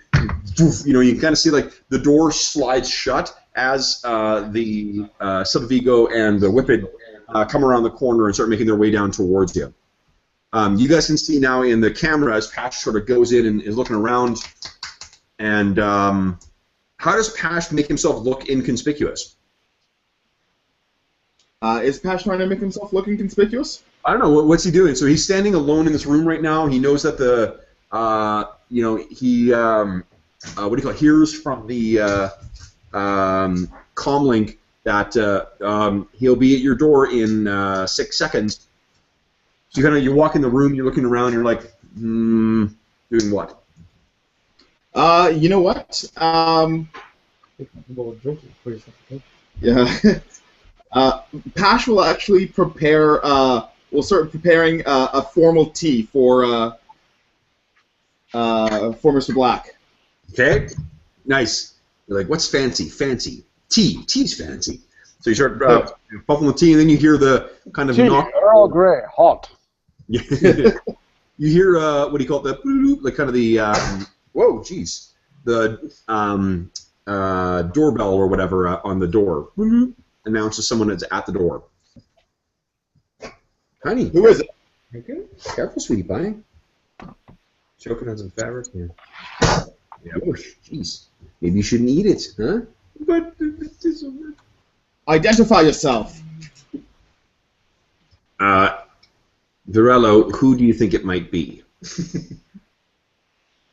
Well, I just called up for housekeeping. It's a bit of a mess in here, but I suppose you can come in. So you open the door, and there's a guy who stands probably about a head taller than you, and then behind him is this massive wall of ropey hair and tusks, kind of glaring down from behind this guy at you. And as you open, the Feline says, well, will you invite me in? I would, and I hate to be a bore about this. However, I couldn't help but notice you had mentioned that you couldn't get away from him fast enough when we were on the comm the last time. Exactly who are you trying to get away from, and are you being followed, Mr. Black? He shakes his head and grins, and he's got these almost like perfectly white teeth underneath that dark green skin, and he says, "No, not followed. Only that fop at the front desk. Now." Well, that's a relief. I thought I was going to have to shoot you for a moment there. Well, come on in. and I'll just escort him to the. The whippet, when you at the word of shoot you, the whippet kind of. And Sabine effortlessly kind of gestures up and says, kind of, silently without communicating, like, no, it's fine. Puts it down and says, very well, thank you. And he makes his way in. The tip of his ponytail kind of crests near the top of the doorway, and the whippet has to bend down and make its way in. There is a musky smell about the whippet, for sure. So he stalks in and says, "Oh, very well. The most of the terms are agreed to, Varello. I have spoken to my superiors, and they agree to the conditions." And he reaches into his robe and produces a data spike. And says, "And here are the transponder codes. Now, these will be free from any Imperial inspections, correct?" Very much so, as we agreed, sir.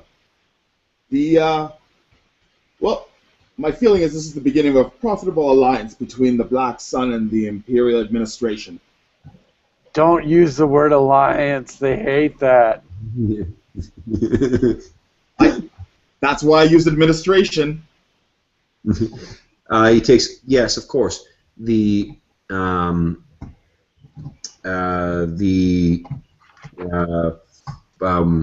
what do you call it? The alliance. Now, we did have one, request as well. You have, so the Imperial Security Bureau no doubt has access to information on the Hutt cartel. Indeed, they might. Varello, no need to be coy. I think we understand each other quite well. The ISB does have information on the Hutt cartel, as I'm certain they had information on my organization. Indeed, I would not be here if we did not. So if I was not certain of that case. My superiors wish to extend our agreement. What would you expect of us if we were to supply some information, not anything obvious, but useful tidbits that could assist us against our rivals? I'm going to be relaying this information to Dash's comlink or whatever. Dash is still waiting for the mask to be ready. Oh shit! Yeah. I'd be listening in on this ship. Okay. So, what do you say, Pash? And in return, you want what, Mr. Black? I want... I'm sorry, Moff. I'm sorry, Varello. What do I want in return? What I want is the information on the Hutt cartel. What I want to know is what would you want? The current arrangement benefits the Empire, but I wonder if we might address more personal needs. Burn, chicken burn. Yeah. It's not a whipped bodyguard.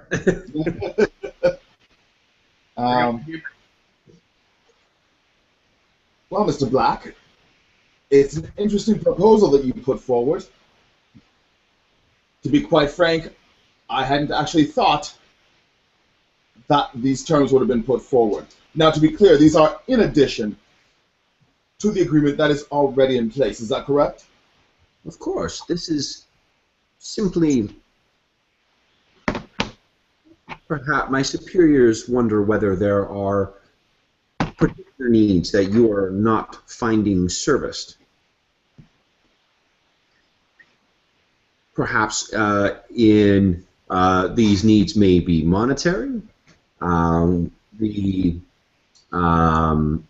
stipend under which Imperial officers live, while generous, is no doubt finite, and the reach of the Black Sun is into much more exotic markets than perhaps the core worlds might otherwise offer you.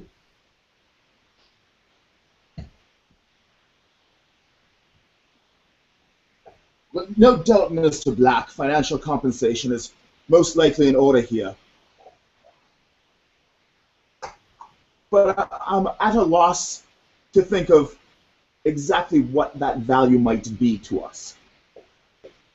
Well, it's personal to you, isn't it? That's what Vendry says over the comlink.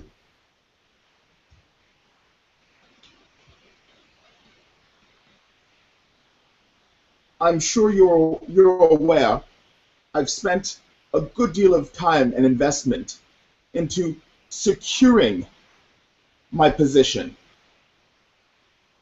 I'd hate for it to be threatened by anything so tawdry as some sideshow trading. Forgive me if I spoke out of turn. We did not mean to we did not mean to imply anything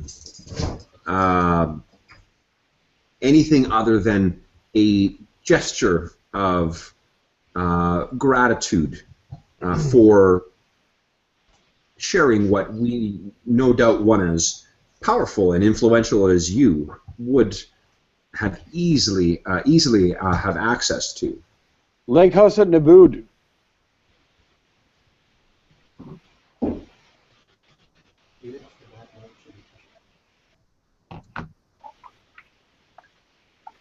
I'm sure, Mr. Black, give him the information.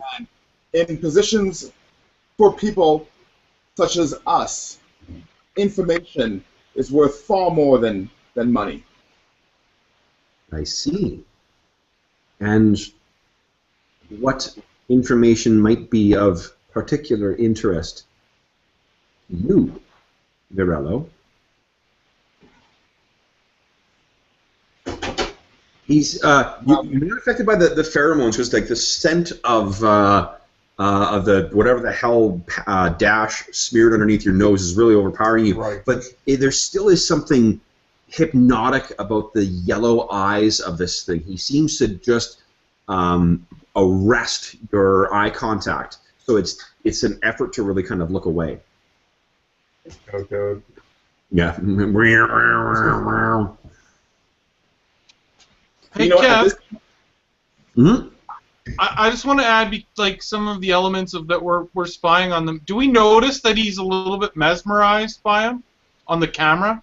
It's not. I'm not sure it carries over to it. It's just that this guy's got. Okay, I'm just checking because we can always buzz in his ear if we think he's like, you know, if he's getting a glassed over look or anything. It's not that. It's just that like the this guy is like, you know. I think we've all met people who just have a certain, you know, magnetic charisma about them. Charisma. You know, Yeah. like the person who's talking in the room and everyone is listening to whatever they're saying. That's what this guy has. Has this really, he also has that unusual Feline ability as well. But this guy's clearly in the position he's in for you know, a number of reasons. Right. Okay. I know. I'm just making sure that like as a team that we can help deal with that. Absolutely. Yep. So what do you say, Pash? He's asking if there's any information that you might particularly.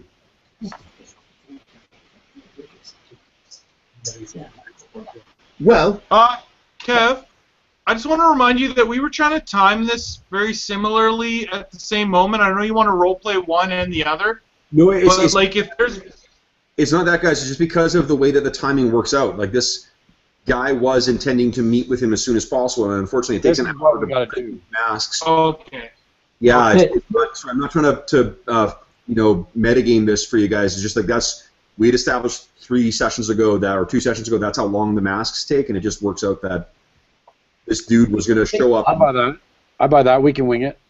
Okay, Kev. Yeah. Because Dash is sort of like along with the rest of them listening onto this, I'll just, if this seems reasonable, I'll say when he seems when Pash is just hesitating, I'll say ask for like 5,000 credits personally up front for your services, with the rest of the payment to be delivered when he provides the information based on its value. Does that sound like something I would be able to say and not sound like... Yeah, because you guys all have comm links on there, so and well, Vendor, you can tell me, like, is it hooked up so only you can speak to the person in the earbud, or is it everyone can? Everyone that's in the same room as me can be heard. Okay, so maybe Dash, you step forward and kind of hit the speak button and say that. Yeah. So you hear that over the comm. You're rich or more, so they have to be semi-decent value. I do have a bit of a personal problem that needs attending to. I hope this isn't beneath you, Mr. Black, but one of my very best pilots seems to have had a bounty taken out on his head. I really can't stand to lose him. Pash, if you could find it within your power to pay his bounty, ironically, goes over the earbud and says, "What are you doing?" Okay. Pash, can you make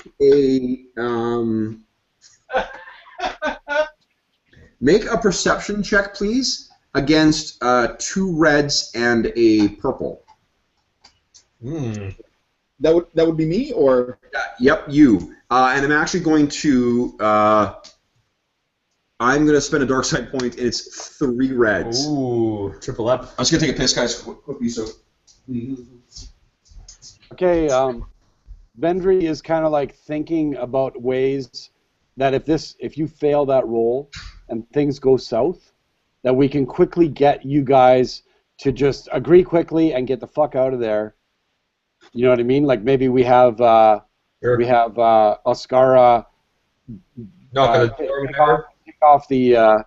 take off the robes and reveal the security or the hotel staff thing, and just knock on the door, Okay, you guys. Yeah. I just want to point out that, like, Oddball, this is like his first mission.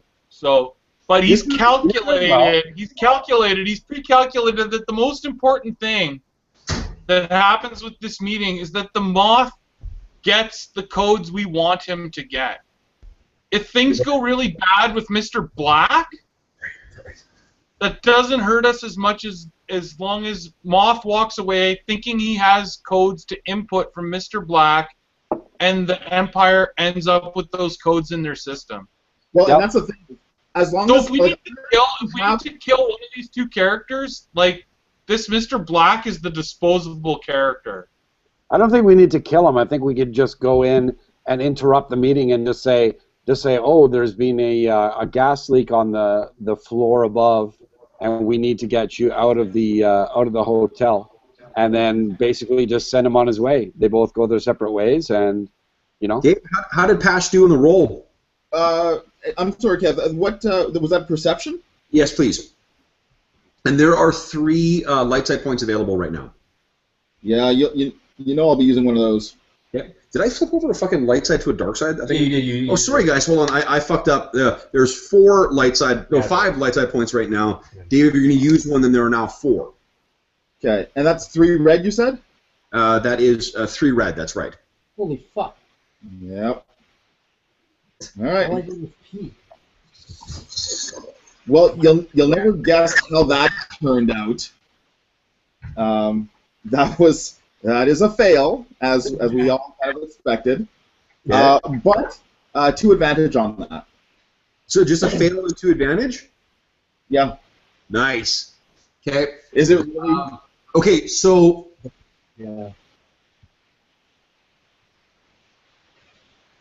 Is he frozen? What?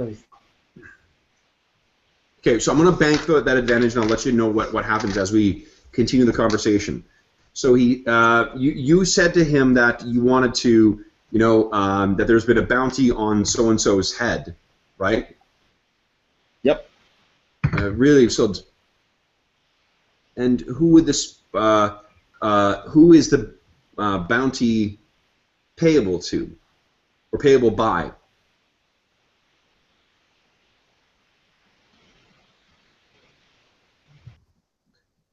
It's Timo the Hutt. Sorry, Yeah, Timu the Hutt's the answer. Yeah, I mean, but you meant payable to, right? Yeah. Benji goes over the intercom and says, Timo the Hutt. Nice. Line, Q. Well, it's funny you ask, Mr. Black, because the same people that you were hoping to get information on, well, those are the ones who have the bounty out on my good man. So it is impressive or it is flattering the reach that you think that we might have, but your man has a bounty taken on him by the Hutts.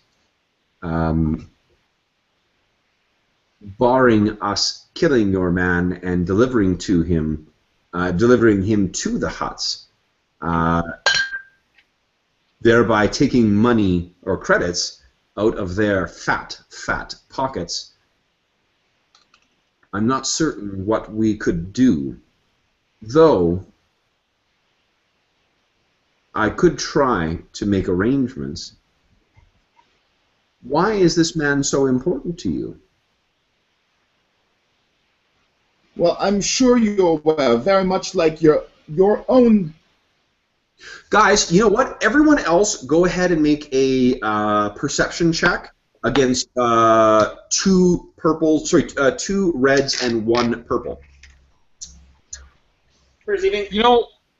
Kev, one slight flaw of this game is that the skills are all designed for biological characters. I feel like I should have like a calculation skill or something that matches perception. Like, do I understand what's going on? Can I understand? You know what I mean? Like, that's also. I mean, that's just a matter of reskinning. That's you can just. Okay, you're right. I can almost call like my perception like calculation. Yeah. Really, the only thing that matters is it's one of those games where really like because the narrative and the description is much more important than whatever you roll or however much you roll. You can call it whatever the hell you want, really. Two purples? One purple, two reds. Hey, I actually succeeded. Okay. My yellow dice cancel out the failures on the red dice, so I end up with one success and one advantage. Nice, okay. Jeff, how did your, what do you call it, scanning or, what do you call it, what can we call it? Situational calculation. Yeah, he actually succeeded with 3 threads. Okay, we're gonna get to that. Cork, how did Vendry do? Vendry got 2 successes and 2 threats, but I have a question. Yep. It says on my character sheet that I can. Once per game session, the character may re-roll any one perception or vigilance check. Yes. So if you'd like to re-roll that, you can. Do I have to keep the new roll? I don't know. What is it? What's the ability called? Perception? No, the ability, not the skill. The Natural Hunter. Natural Hunter. Okay, let me take a look here. That's a badass ability. Okay, after you've done that, I've got a question for you. It doesn't say, so I will let you choose. Okay, so remember this. Yep. 2 success. Is it, guys? Just to law nerd out for a second here, I'm applying a principle called contra proferentum to it. Nice. Cool. Contra proferentum. I'm glad you are, because I rolled 1 success, 2 threats, so I'm gonna cape 2 successes instead. Okay, works for me. Okay, so anyone who rolled threats, there is a moment after after Pash says, Mr. Black, when your heart stops for a moment and you take an amount of strain equal to whatever you rolled there in threat. Wait, who did? Whoever rolled threat on their perception check, you just take that as strain right now. Because what you realize is that the name that he checked in as is Mr. Black, and the name that you were aware of was Mr. Black. But if, what's his name? If the actual Moth, as the guy was kind of saying, had contacted this guy through ISB intel or whatnot, he knows his real name. Okay, can everyone roll through their strain they just got real quick? Sorry. I've got two strain. Okay. Like how much? You have nothing to know. You didn't roll. You didn't succeed. Didn't fail. So Yeah, you're fine. yeah. If Brent? anyone rolled I'm sorry, I didn't record all the rolls. Oh, sure. No problem. I think it was only you and Cork who rolled strain. Brent, you succeeded. Yes, one okay. success, one advantage. Nice. Okay. Okay, and then just to be clear, my wait, You took 3. I know, but I have an ability. Oh, I have grit. Oh, No. yeah, right. Okay. Not just grit. I have But one of those I only have all these strain abilities. one of those only applies to attacks, though. This is not an attack. This is just a failed roll. Yeah, so this wouldn't apply to you, Jeff, but you have a second No, I ability. have resolve. I resolve. Whenever a character suffers strain, they suffer 1 less strain per rank of resolve. I think that's only for attacks, though. Yeah, but you have another ability. Once per encounter, you can. Yeah, I can heal. I know. Okay, I'm just checking. Strain. Okay, so what happens is basically you say that Mr. Black thing, so you go off script Pash, and then you say that, what everyone else is feeding you, and you say that that Mr. Black thing, and then the 3 of you guys all kind of like, what is he doing? But then before you carry on with the conversation, I'm going to say that Dash, because you succeeded and you got an advantage, you're going to be able to try and, like, scream something into his ear before he carries on with this whole, like, well, my guy's been hired by the Huts and whatnot, because you realize that something has tweaked the Mr. Black's attention there. Does that make sense? Yeah. Okay. So what do you say, Dash? I'll say Dash. I think he's on to you. Make it sound like you're going with the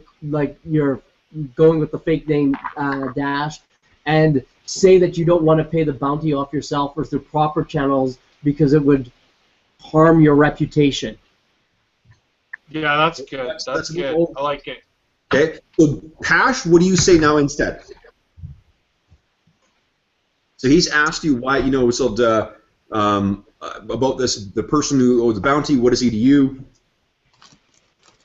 And those piercing yellow eyes are just staring into you. Well, he's a reliable chap. He's useful in a pinch. You seem to have one of those in your own retinue. You know how these things go. Oddball says you can use the destruction of the Death Star as well, like as a major setback.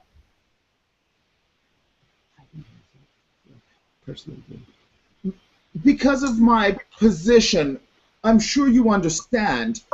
I can't be seen to be having my hands dirtied like this. There must be benefits to this relationship that we have with the Black Sun. So it would not just be our. Actually, you know what, Dave? I'm going to get you to make a. Do you think you are trying to charm him, or are you trying to lie to him? Well, I'm quite obviously lying to him, but... Well, it is a lie that you're saying, but I'm... but it's a lie about me. So, and I love me. I think you're trying to charm him. I think Pash is trying to use his rogue charm to get this guy to forgive his own personal debts. Well, and that's sort of where I think that it might be charm, because it's sort of like that like Well, that's what I said too, charm. The what do you call it? The adage about, or not adage, but sort of like the urban legend about how to beat a polygraph is believe the lie. You're talking about yourself, right? So like Jeff said. So I'll leave it to you. Do you want to use deception, or do you want to use charm? Well, considering I actually have a rank in deception and none in charm, I think it's kind of a no-brainer. Okay, so then No, I don't. I disagree. I think this is Star Wars the game, and use your charm. Yeah, Leia drove a speeder bike. Maybe it was a good way. Exactly. She was a pop. That's what the game is about. That's what the game is about. All right, fine. Let's go with And charm. Vendry is gonna say in the earpiece, "You're doing well." He's buying it. Okay, so here's what you're gonna get, Dave. Is you're making the charm check. You are gonna get a blue from the advantage you rolled before, because you sort of like, in retrospect, you're like, oh, I fucked up. So you got the blue from that, from your advantage you rolled before. You get a blue from. I'm gonna give you 2 blues from the suggestions the guys have been feeding you. And then the difficulty is, unfortunately, though, 2 reds and 1 purple. There are 4 light side points and 3 dark side points in the Destiny pool. Use them! Use. Kev, Mm-mm. did you give him 2 blue total or 3 blue total? 3 blue total. 1 that he got himself, Blue and total. 2 Okay, from that's the. okay. Dave's being modest and trying to shortchange himself. And you know what? I will use a light side point on this. Yeah. Yeah, do it. All right. Use your aggressive feelings. It was nothing. Oh, fuck me. Well, I failed. That is all. Sorry? That's it. I failed, and that is all. You failed, and Yeah, 1 failure. One There's a failure. whole lot of consolation going on in that roll. Well, that's not bad. He just doesn't believe you. so yeah, you kind of say that, and he, you can feel like as soon as you say that, the sweat starts to kind of, oh my gosh, I'm not sure, like he's just staring at you silently, and what I gonna Wait, get you. I just want to say something. That's where charm is better than deception, because he's not charmed by you instead of realizing you're lying. What I'm going to get you to do is to please make a discipline check, because you don't know why, but all of a sudden this mask is unbelievably itchy. Uh-oh. Oh, dude, they told me that thing was good for like 4 hours. So here's what it's actually only going to be. It would normally be only 1 purple to resist, but I'm going to spend a dark side point to make it 1 red. Oh. So he has to resist scratching? He just to sort of like, because he's sweating underneath his mask right now, and just the force of this guy staring at him, and the weight of the silence in the room, And the smell of the fish. the smell of the fish in his nose, and the I weight of, do. It never ends well when someone takes off their mask. All right. Yeah, like I said before, if we need to, this is the guy we can kill. Oddball would have mentioned that in our pre-planning meeting. Well, you can That's even why I mention brought it now. up. Like, this is the guy we can kill if we have to. Okay, we can terminate this life form if necessary. Yes. We can mind wipe. Well, he would specifically say, we can mind wipe this being if we need to. Okay. That's your I'll word give you, for it? I'll give you a blue for that to your roll there, Dave. Okay. I think I'm going to use another light side point. Okay. Oh my god. We are so loaded up with Darkseid. I love it. This game's so much fun. Oh, shit. On a stick. What happened? Dave! Roll some shit. That's all I seem to be rolling is total and absolute shit. So, do you want the good news or the bad news first? Let's get the good news. Spill it all. So that would be a success and 2 advantage, Okay. Good. also followed by a despair. Oh. Okay. Oh, that's awesome. Okay. I love it. Success and 2 advantage. Okay, so the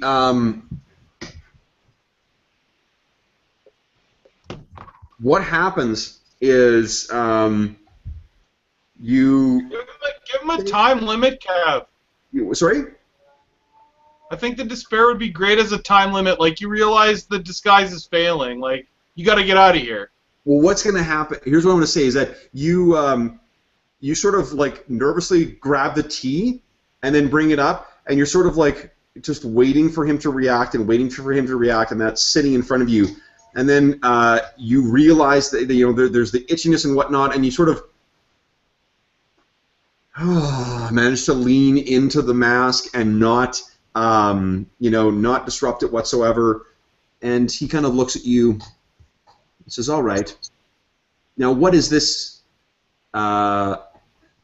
pilot's name then?" And you realize you've been holding the tea up against your face, and you begin to say, "Oh, it's," and then you realize that the mask is sticking to the tea mug.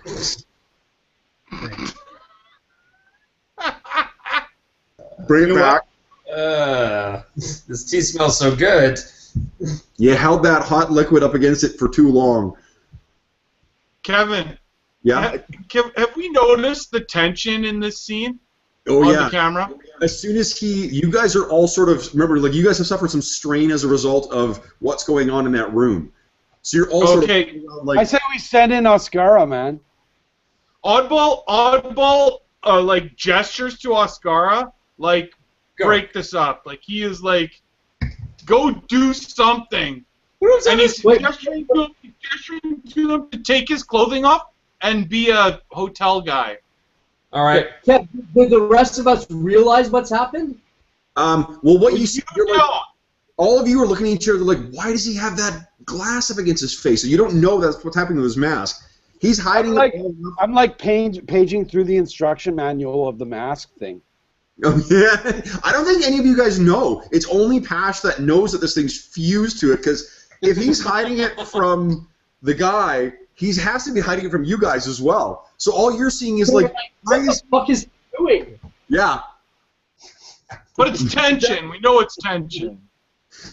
So Do you have like a safe word or something that'll let us know to spring this trap? You know? We didn't think of that. maybe you're saying that through the message. You're like, well, you got to say, like, are you in trouble? What's going on? Yeah. Say bunnies. Chrysanthemum. Yeah. If there's a problem, I want you to nod slowly. So what do you do? You know what? Pash is gonna bite his tongue hard so that he starts bleeding from his mouth, pretending that he's Kevin, killing himself. Oddball is ringing the phone to the room. Okay, so you're biting your tongue there, Pash, and then you hear, and Mr. Black sort of like looks over, and then looks at you, and says, "Were you expecting a second party?" And you're just biting down on your lip, and you guys have gestured to Oscara too. What are you doing, Oscara? I take off my my robes and I've got my hotel employee uniform underneath. I'm sort of scratching. Okay, Thinking, that wasn't. You're putting one on because, like, have you ever tried putting a second set of clothes over your clothes? I do it all the time. It's not that hard. Yeah, really. You will look like a homeless person. fair enough. Big baggy clothes. So, but I'm gonna say that it's easy to strip off what you had and That's throw right. on the jacket or whatnot. So yeah, that's you've done that, and you're sort of like, what are you doing once that's done? I'll just go knock on the door and then say, "Hi, there's hotels. Our systems are saying that we have." Okay, so you run up the door, Remember? and you're Just knocking be- the door, and then so the phone rings, or the comm link kind of rings, and he says, what's going on? Or are you expecting a second party? And then you hear a knock at the door, and the whippet kind of, and the Feline puts his hand up, but his expression looks much less pleased, and he looks at you, Pash, and says, Moth, what? Pray tell, what could possibly be attracting so much attention? And you are currently like. Can I unstick the cup with using my tongue? Oh. Make a coordination check for me, please. Jeez. Against now, there's no guarantee as to what the mask is going to look like afterwards. Against what? 2 cream and 1 sugar? Yeah. Are you trying to gingerly get it off, or are you just trying to just rip it off? Because you can just pull it away. Like the mask is not made of like any really super secure material. So Pasha is actually trying to run his tongue between the cup and the plastic lip, so that to keep it intact, right? Like the whole point is so that it's not like there's a giant gaping maw of mask hanging down from. Well, it's definitely detached from the top part of your lip underneath your nose. So you're kind of like, and your tongue's also unfortunately covered in blood now too. So you're kind of. It's not like gaping blood because like Well, here's what I'm gonna let you do. If you want to go forward with that blood thing, I'm gonna make you make a what do you call it? Another discipline check. Only because I think that's a really hard thing to force. Like, if you think about trying to force yourself to bite your tongue until it bleeds, like that's such an unnatural reaction that it really would take an exercise of will. Or you could spend a light side point. I think he would have practiced doing that like throughout his teenage years. It's like something he does. Yeah, it's his version of cutting. I'm bleeding again. I'm doing it now. Goddamn it! You know what? Instead of trying to make himself bleed, he'll try to dislodge the mask using his tongue. I think that might be a better strategy. Okay, so what it'll be is it'll still be intact, but it will be loose though. Hey, Cav. Yeah. Audible overrides the phone. Okay. And he's gonna say something into the room through the phone system. Okay. So first, let's let Dave make a roll for his coordination. So Dave, the coordination will be I'm gonna say it'll be average, so 2 purples, but I am gonna spend a dark side point to make it red and a purple. Of course you are. Yes. Good. Are there any point left? There are 4 light side points and 3 dark side points left. Are they really? Well, fuck it. Upping the stakes I'm on. really just going to die for this. What's that? They canceled each other. I got nothing. Literally nothing. Remember that the triumphs and despairs don't cancel each other. Right? That's still nothing. Yeah, perfect. I just want to make sure. Okay, so what that means is you failed then. So you're kind of like, and it's still loose, and you can feel that there's still a bit like, and you think, oh Christ, like I think it might be pulling my nose off. So you don't move it, but then you hear like they're still knocking at the door, and which the whippet now sort of turns and is starting to move his way towards the door, and then the phone suddenly cuts through, and what comes through? Oddball says in his robotic voice, he says, "Hello, sir. The hotel security system has detected major tension in the room and has dispatched a bellhop to detect your situation. This is for your safety. Please remain calm and speak to our bellhop." And basically, at the moment you start doing that, the feedback from the microphones that are being blasted into this room goes through, and it makes like this massive screeching echo, and then Vendry like shuts all the speakers off in the room. Right. We can no longer hear what's going on. I love it. And there's like this, Pash, I need you to make another discipline roll, please, against 2 purples.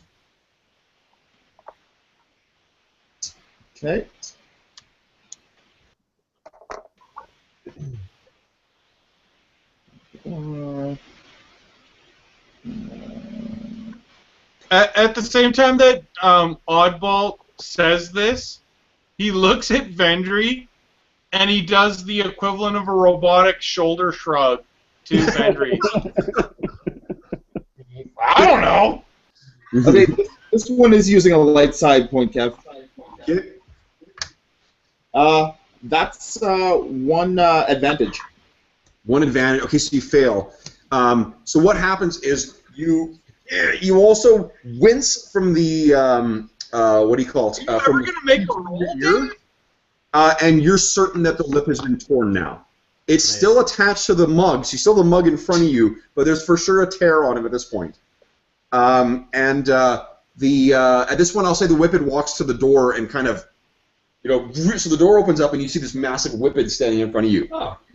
Hello, sir. Now, the one thing I'm going to say is you don't know what Oddball just said through that speaker. Okay. Because you weren't in the room there, so don't. Sure. So just as if you don't know that he's told him, like, oh, Bellhop's showing up because of this tension. So what do you do? All right. Hello there, gentlemen. I've just been dispatched by the hotel desk.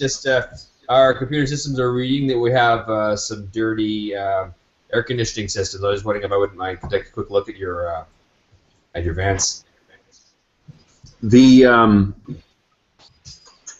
Okay, would you make a deception roll for me, please, against 2 reds and 1, what do you call it? 2 reds and 1 purple. Right. And I am going to throw a black in there because your story doesn't jive with which they just heard over the speaker. And I get a yellow and a green for deception. Okay.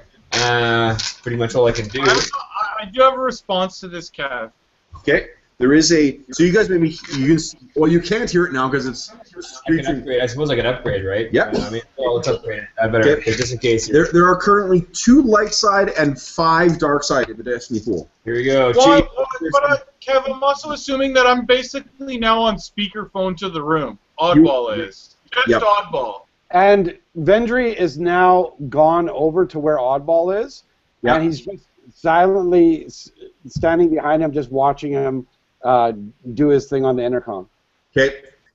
So go ahead and make your roll. Here we go. 2 yellows versus 2 reds, a purple, and a black. No problem. And go motherfucker, boom. Oh, 4 advantages, 2 fails, and 2 disadvantages. Yeah. Okay, so you got 2 advantage and 2 fails. Well, you fail and with 2 advantage. Right. Okay. So shit's going down.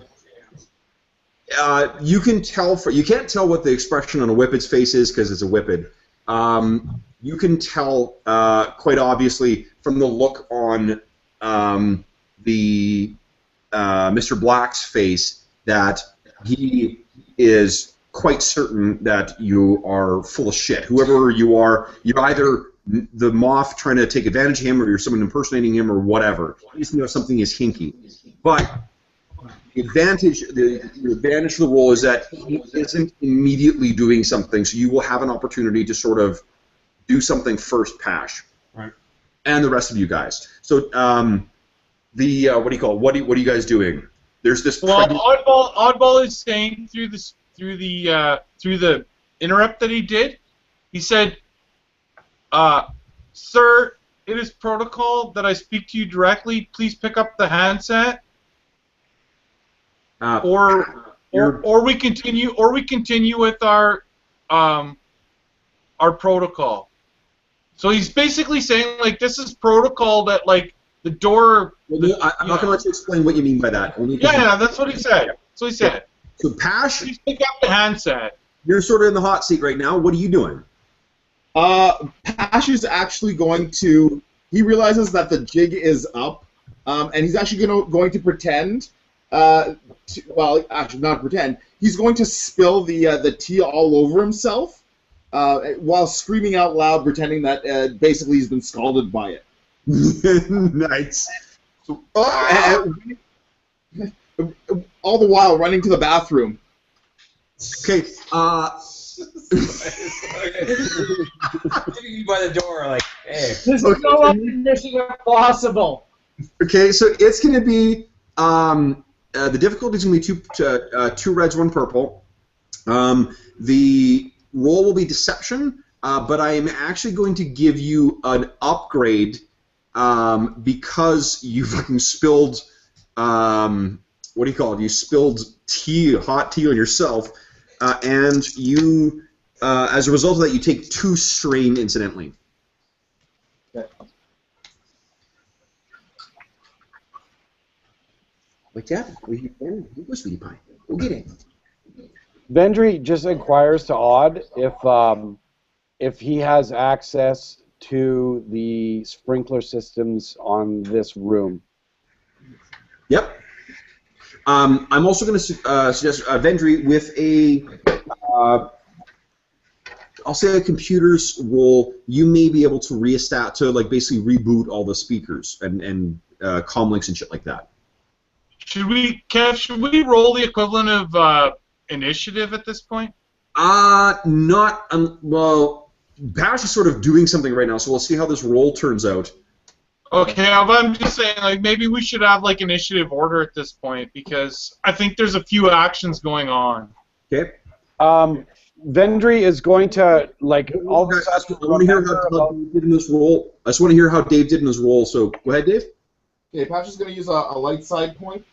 Okay. There is 1 light side point and 6 dark side points in the Destiny pool.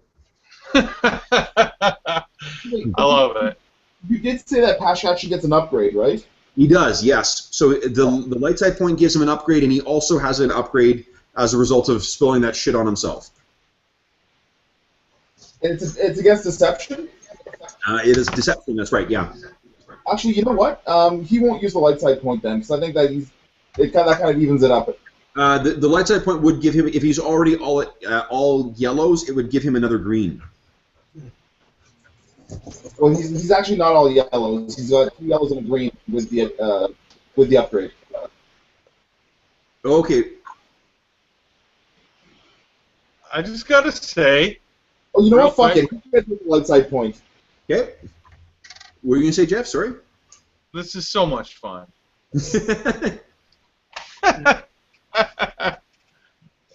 I really, really love this game. It's a fucking terrific. Well, I love the adventure we've set up too. Like, Yeah. it took a few sessions of setup, but it's really fun. But this is a side thing. This is a random roll that's taken like 3 sessions so far. Yeah. There will Yeah, be like this could have been a nothing. This could have been nothing, and we've set it up as like the whole scene. So I've got good news and I've got bad news. No more bad news, Dave. Roll something good. Well, You're killing us. well, it's not a bad roll. How'd you do, Pash? Well, technically Pash failed, but he did so triumphantly. Oh. Nice. Okay. So here's what I'm gonna say. Oh, Inu. Careful. Sweetie, yeah, she's not a gentle girl. She almost gave me a concussion one time. Like, no joke, no exaggeration. I honestly thought, well, I bent down to pick something up, and she fucking launched herself up, and this was on a gaming night. So I was like, I'm gonna wait a half hour. If I still have this headache, I gotta go to the hospital. She fucking. Ugh. But anyway, okay. So here's what happens, Dave. Is you go, do your spazzy thing. They don't buy it at all. Like, it's as completely unconvincing. As soon as you spill the hot tea on yourself, you immediately drop your Imperial accent and start speaking like your normal accent. But what's happened is they're so stunned by what's happened that you guys will get one surprise round on them, where you get to do a whole bunch of things. We're going to roll initiative. You get to do a whole series of things, then we'll go into the initiative order, and if you beat them still, you still get to go first. Okay? Yeah. Okay. Can Vendry all of a sudden realize that the monitoring equipment's all turned off, and I'll start switching it back on? I'm throwing switches. You can... I think I think what you suggested was that it was only the speed. Like you can see what's going on right now, Okay, so yeah. which is even all the more comical because all you're seeing is like a silent movie-ish kind of like Yeah. you know, and you kind of like quickly hit your things and you hear it suddenly cuts back in and you all realize like with horror that he's speaking in his normal accent. I'm like, oh, it burns! It burns! Ah! Vendry is going to say into his intercom, convince them you're with the Hutts. Okay. Here's a good plan. Okay, so here's what we're gonna do, guys. Is everyone is going to roll a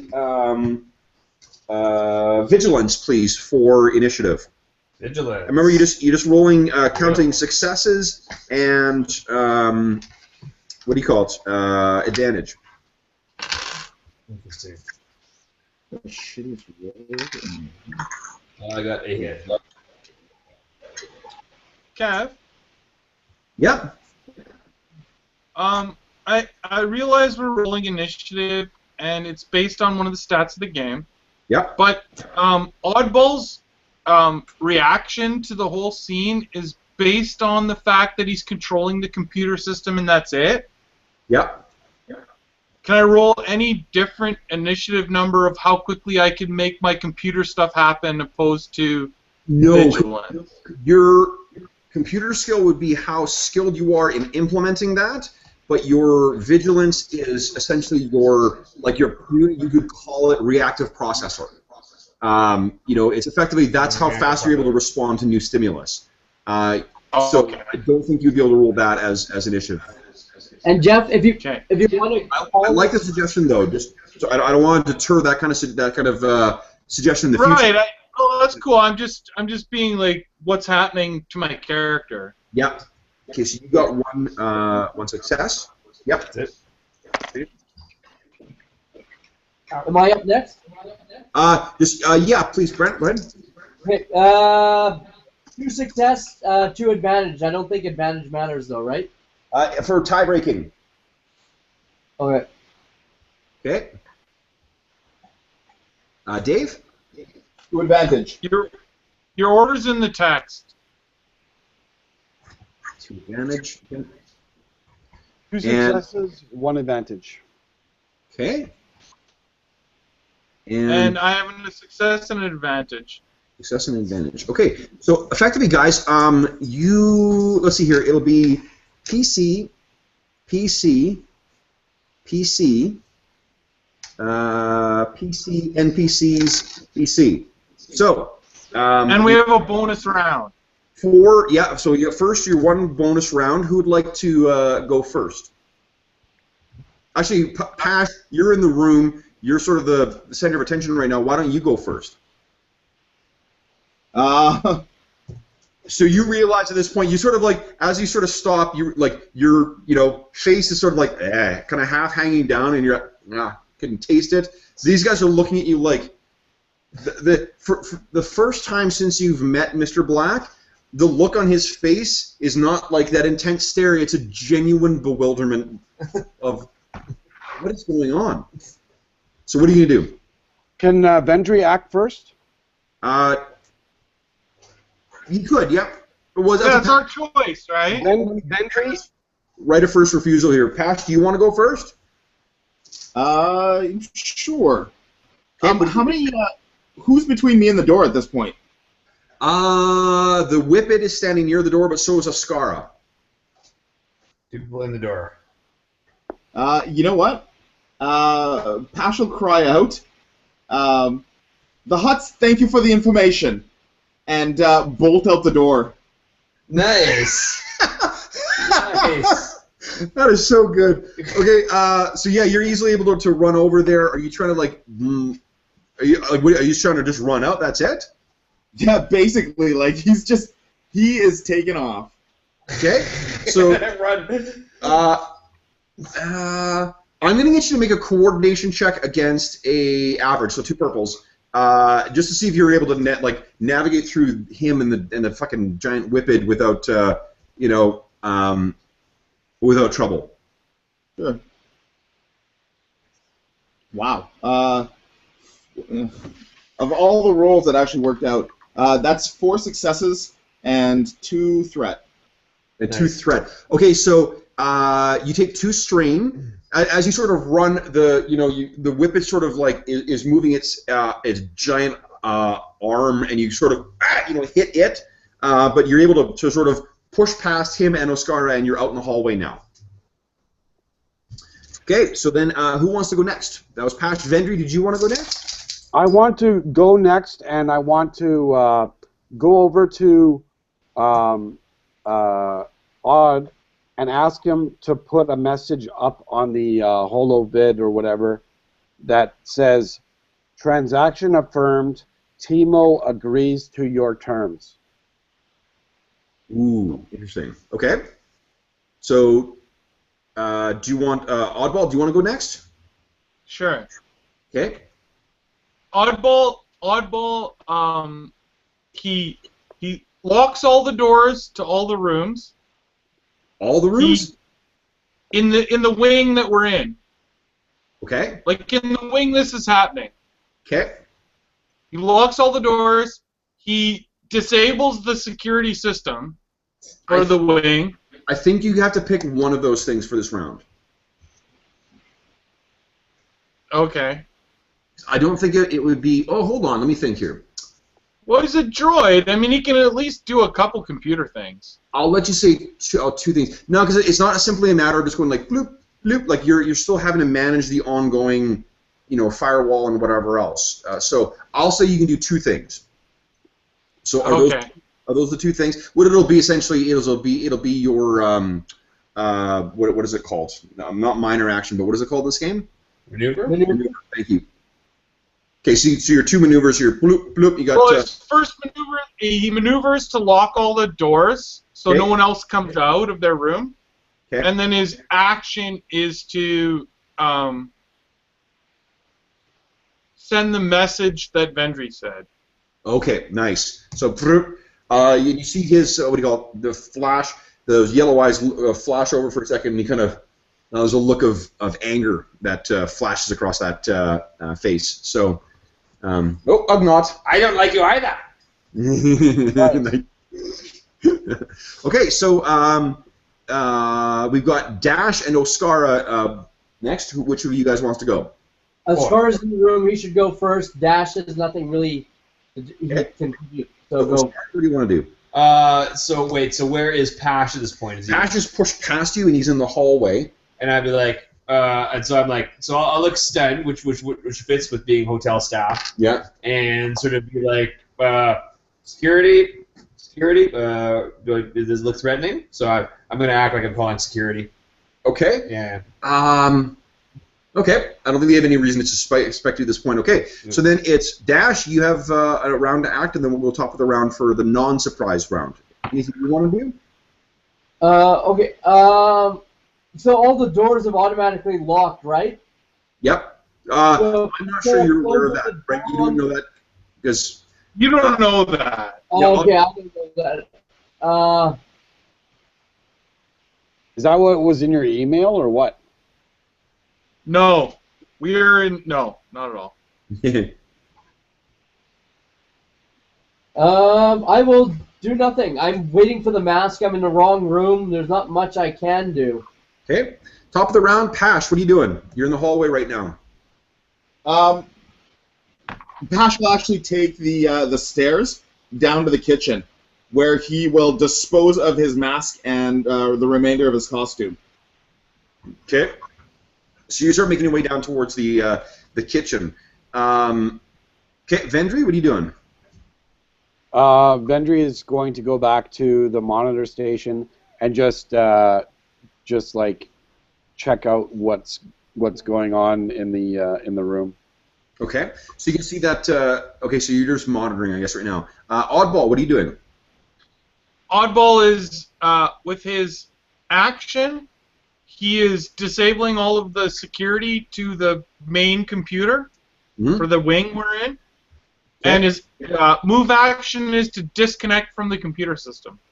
Okay. Now, when you say deactivate, do you mean like all their things go dead, or is it like frozen, or what? Well, it's like if there's blaster fire, it's not reporting to the main hotel computer that there was a blaster fired Got it. in the hallway or whatever happens. Okay. It's like the fire alarm doesn't go off if there's a fight in the hallway. So Oscara, He cancels it. He shuts off the security. What are you doing? I'm just gonna like slowly back away, like I'm just sort of hotel staff who's like not involved. Okay. Yeah. So you back up, and then the whippet then kind of, snarls at the Mr. Black. Mr. Black says, "Don't wait there, get him!"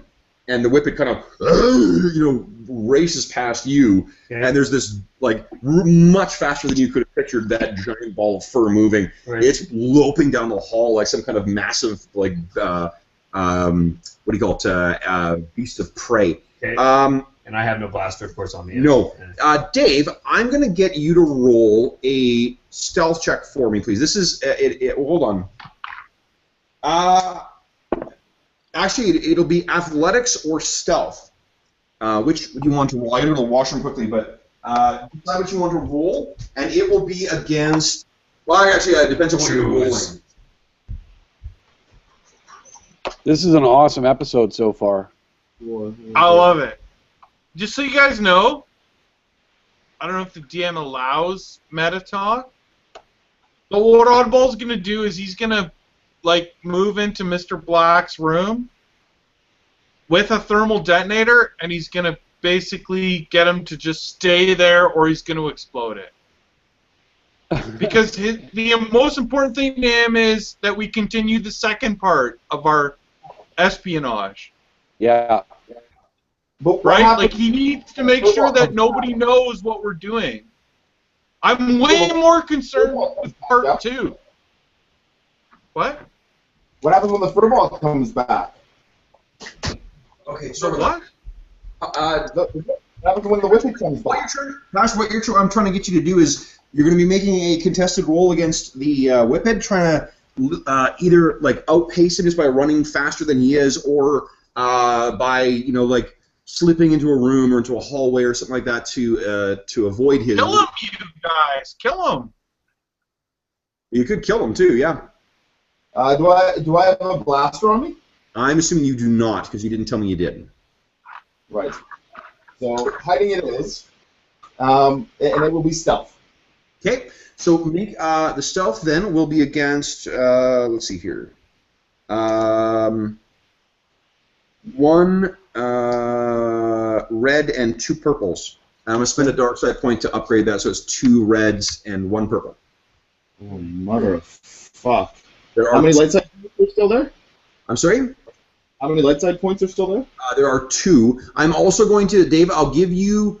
I'm actually going to give you 2 blues for each of the maneuvers that you spent trying to outpace this dude. Okay. Well, that's what this guy did. Is he kind of came in the hallway and heard your footsteps farther down the hall. You probably have either turned or you're far enough away from him that he can't see you directly. So he's just kind of chasing after you, trying to follow the sound of your footsteps. That's where the blues are coming from. Okay. I'm going to use a light side point, Okay. and here we go. There's 1 light side and 6 dark side. Oh my god. So I got 4 advantage. Yeah. That is all. Okay, well, 4 advantage is almost as much as you can get with a triumph. You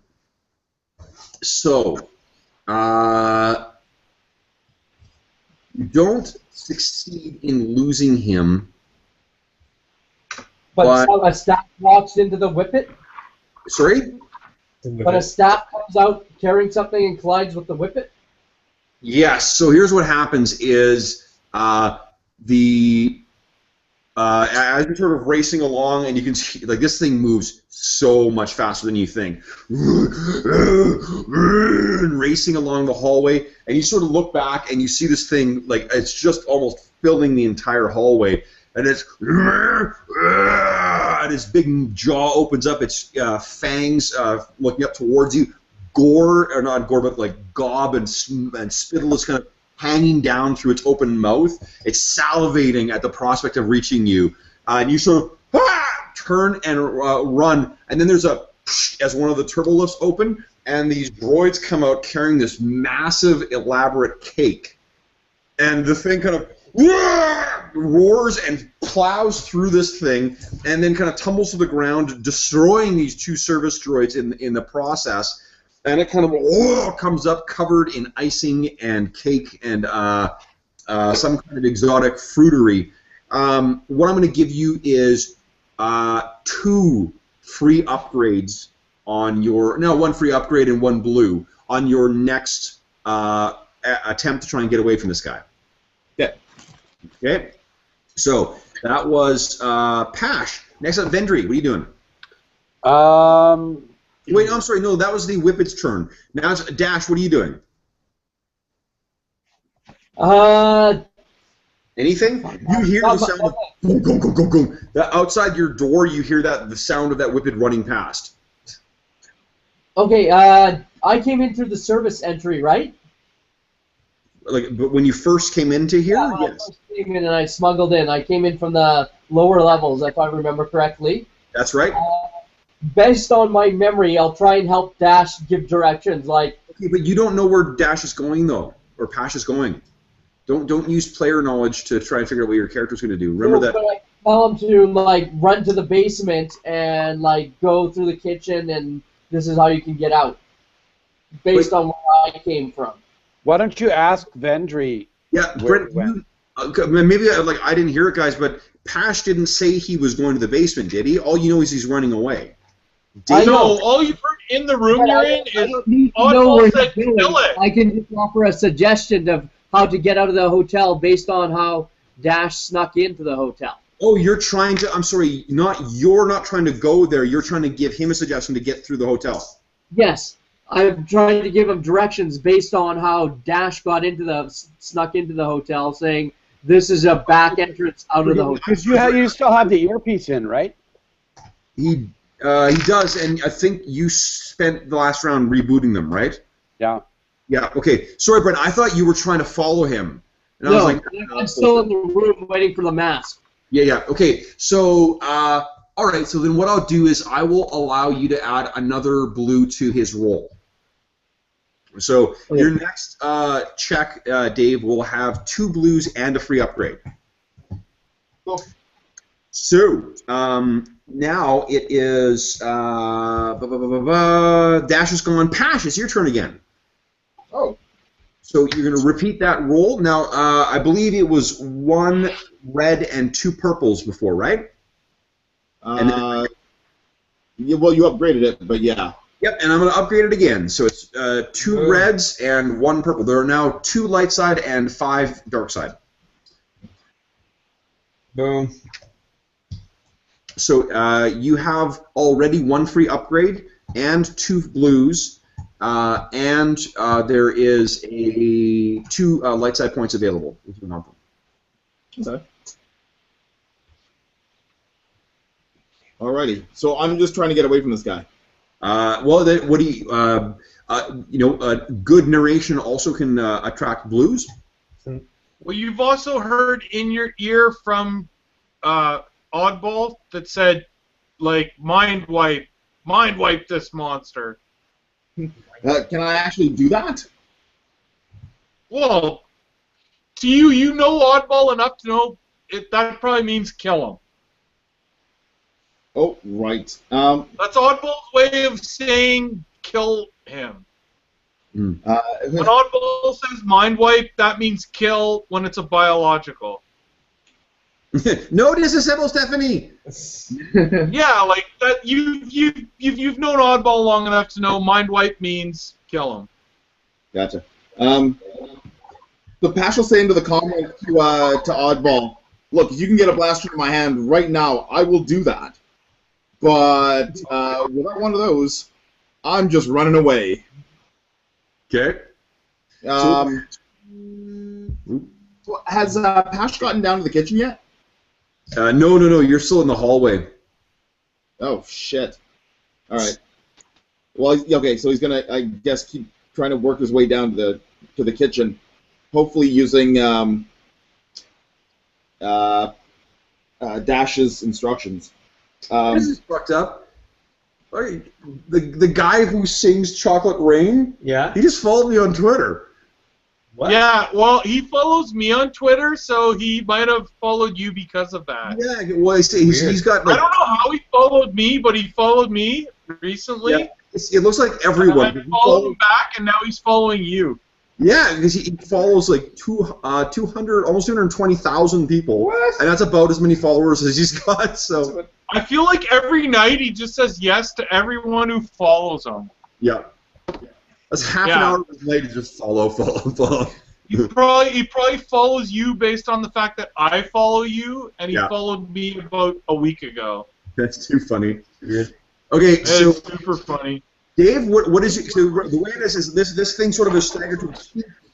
You do have like you've got the advantage of this thing being slowed down or distracted by those what do you call it? Those things, the now destroyed droids. What are you gonna do? Dash is going to keep making his way down to the kitchen using Dash's instructions to help get him there. And he actually made his roll with 1 success and 3 advantage. Nice, awesome. Okay, so how do you think it looks? You know what? Pash will run into the stairwell and use some implement. Well, let's say there's a... This is Star Wars, so I'm not sure there's stairwells. They're probably like a turbo lift type thing, or Okay. They have stairs on Naboo. yeah, I just don't know. Like service stairs seem very prosaic for Okay. yeah, like elegant big Well, stairs. not for a fancy hotel. Not necessarily. You know what? Yeah, Well, they wouldn't be back end stairs. There would be like fancy main entry stairs. yeah, that's what I'm thinking. Like all the service stuff would use repulsor technology and whatnot. But what you could do if you had an idea that dealt with stairs, there could be a fancy winding staircase that kind of cuts through. You should No, fall you know down the stairs. He'll use the service lift then, and Okay. while he's in there, he'll actually page security. And so he's basically screaming over the comm to security. They're trying to kill me. They're trying to kill me. Okay, You've got to connect to the service lift right now. That's currently patching directly through to Oddball, who has shut down all security. So you hop in there and it's going up, and you're yelling about security. And what I will say is that the advantage, there's sort of the Whippets, hears enough of you saying security where he doesn't know that it's shut down, and kind of turns and realizes, there's that moment of kind of like staring up at the closed door of the lift, trying to figure out if he can get to it in time. Then he's like, turns and goes racing back towards where Mr. Black is still waiting. You can see that Mr. Black has pulled a. This is what you guys see, Avendria. You see in the what do you call it? In the vid screen, is that Mr. Black produces a holdout pistol from seemingly nowhere, somewhere in the depths of his robes, and then blasts the flashing, taunting, whatever the sign said, the Hutt's thank you or whatever. It explodes, and then he starts striding towards the door like he's going to leave. Now, Vendry's turn. What are you doing? Vendry is going to ask Pash how long the mask has to go. Pash, is the mask still on, or were you tearing it off in the lift? No, I'm sorry, I meant Dash. Oh, Dash. Okay. You look, Dash. It's probably about 10 minutes until it's done. Like it's very, very close now. You told me Wait, 10 minutes, 15 minutes 10 ago. minutes to put the shit together. Thanks. Almost done. Almost done. It's essentially stuck on that last loading bar. Yeah. God damn it. Come on, come on. Estimated time remaining 10 minutes, and then it just goes and goes and goes and doesn't move. 12, 10, 15. Yeah. No. 10 minutes to It's Dash's classic life. status bar. It's Okay. the classic status bar where it looks like it's filling, and then all of a sudden, when it looks like it's full, the back part moves and it's still filling. Well, it's got to the like difficult part. It's got to like the eyes or something, and now it got really slow all of a sudden. Yeah. Okay. So, yeah, actually, those eyes are probably quite complex. So it's kind of like. Do we need to finish the entire mask, or can we just go up to the forehead and like get? Because I'm afraid that the actual hotel security is going to figure out something's wrong, and then our whole thing is going to be fucked. No, I'm a weird ass. So I shut off their security. Yeah, but they're going to switch it back on at some point. How long is it going to take them to figure Maybe. it out? Maybe. It's not like we can sit around here for a couple of days, you know? No, but we're talking at this point like 6 seconds at a time. Like I've only shut it off like 6 seconds ago. Right? Is it still not like similar to D&D? Like each round is like 6 seconds? I think the rounds are longer. They're more flexible in this, but it's about that much. You know, it's not. Yeah, I just turned it off. Okay. Yeah. So Dash will say he'll try and be calm even though his heart's racing and tell everyone, don't worry, the Force will guide us. We've got this. Yeah. Even though his heart is like really It's going. Oddball's turn, right? It's Oddball's turn? How convincing is he, Brent? Is this like stirring like the Force will guide us, or is this like the Force will guide us? He's trying to project as genuine as possible and be as confident as he can, even though he's got that little bit of like his heart is still racing or they're stuck at. What's his leadership pool look like? Oh, like 2 greens. He's got like a presence of 2. Okay, He's so not- it's not terribly convincing. It's so you're. I mean, you're feeling the way everyone else is, and that's telegraphing through the way what you just said. Okay. Okay. So Oddball. So Vendry's had his turn. Oddball, what are you doing? Okay, Oddball has disconnected from the computer last turn. He is now moving towards Mr. Black's room Okay. as quickly as he can. Okay. So I'm gonna say you're in the hallway about at this point. Oscar, you've sort of backed up and seen this stuff. You know. I am going to go run back to the room and get my carbine blaster. Yeah. Okay, so you turn and run back to the room. Yeah. So you're sort of the door opens as you and Oddball are sort of passing each other. Yeah, we like pass each other in the hall. All right. Okay. But if there's a moment when Oddball and Oscara pass each other, Oddball in like his Oddball voice looks at him and he says, "I got this." You Okay. got it? Good. Well, I'm going to grab my blaster. He says to him, you don't have to believe it. That's what he said. All right. I got this. So as you guys are, so it's the bad guy's turn. You guys are sort of the doors open and you say, "We got this." Mr. Black comes out of the room. He looks over and sees sort of you're entering the one room. There's the droid coming out. He kind of puts 2 and 2 together, and he raises his comlink and he says something into it as he's firing his hold-out blaster blindly down the hall towards you guys. I'm just going to assume that you sort of move a little bit into the room. He doesn't actually hit you. He's just there's blaster shots that are hitting outside the room, and he races off in the other direction, is saying something into the comlink. The Whippet, something happens with him, and then it is Dash's turn. I'm going to say that's when you've done your the Force is going to guide us thing. We're back to Pash now. You're in the elevator. What I actually want to do is I'm just going to focus on what's happening with Oscara and Oddball, because they're sort of the ones that may have some things that they could do right now that'll carry on. So what are you guys going to do? Oh, well, okay. Vendry as well, too. Focus on that. Oddball basically steps out into the hall. A thermonuclear detonator, or whatever you call them, one of these detonators that he took from the ship. It's sort of like a thermonuclear detonator. It's a thermal detonator. I like calling them nuclear.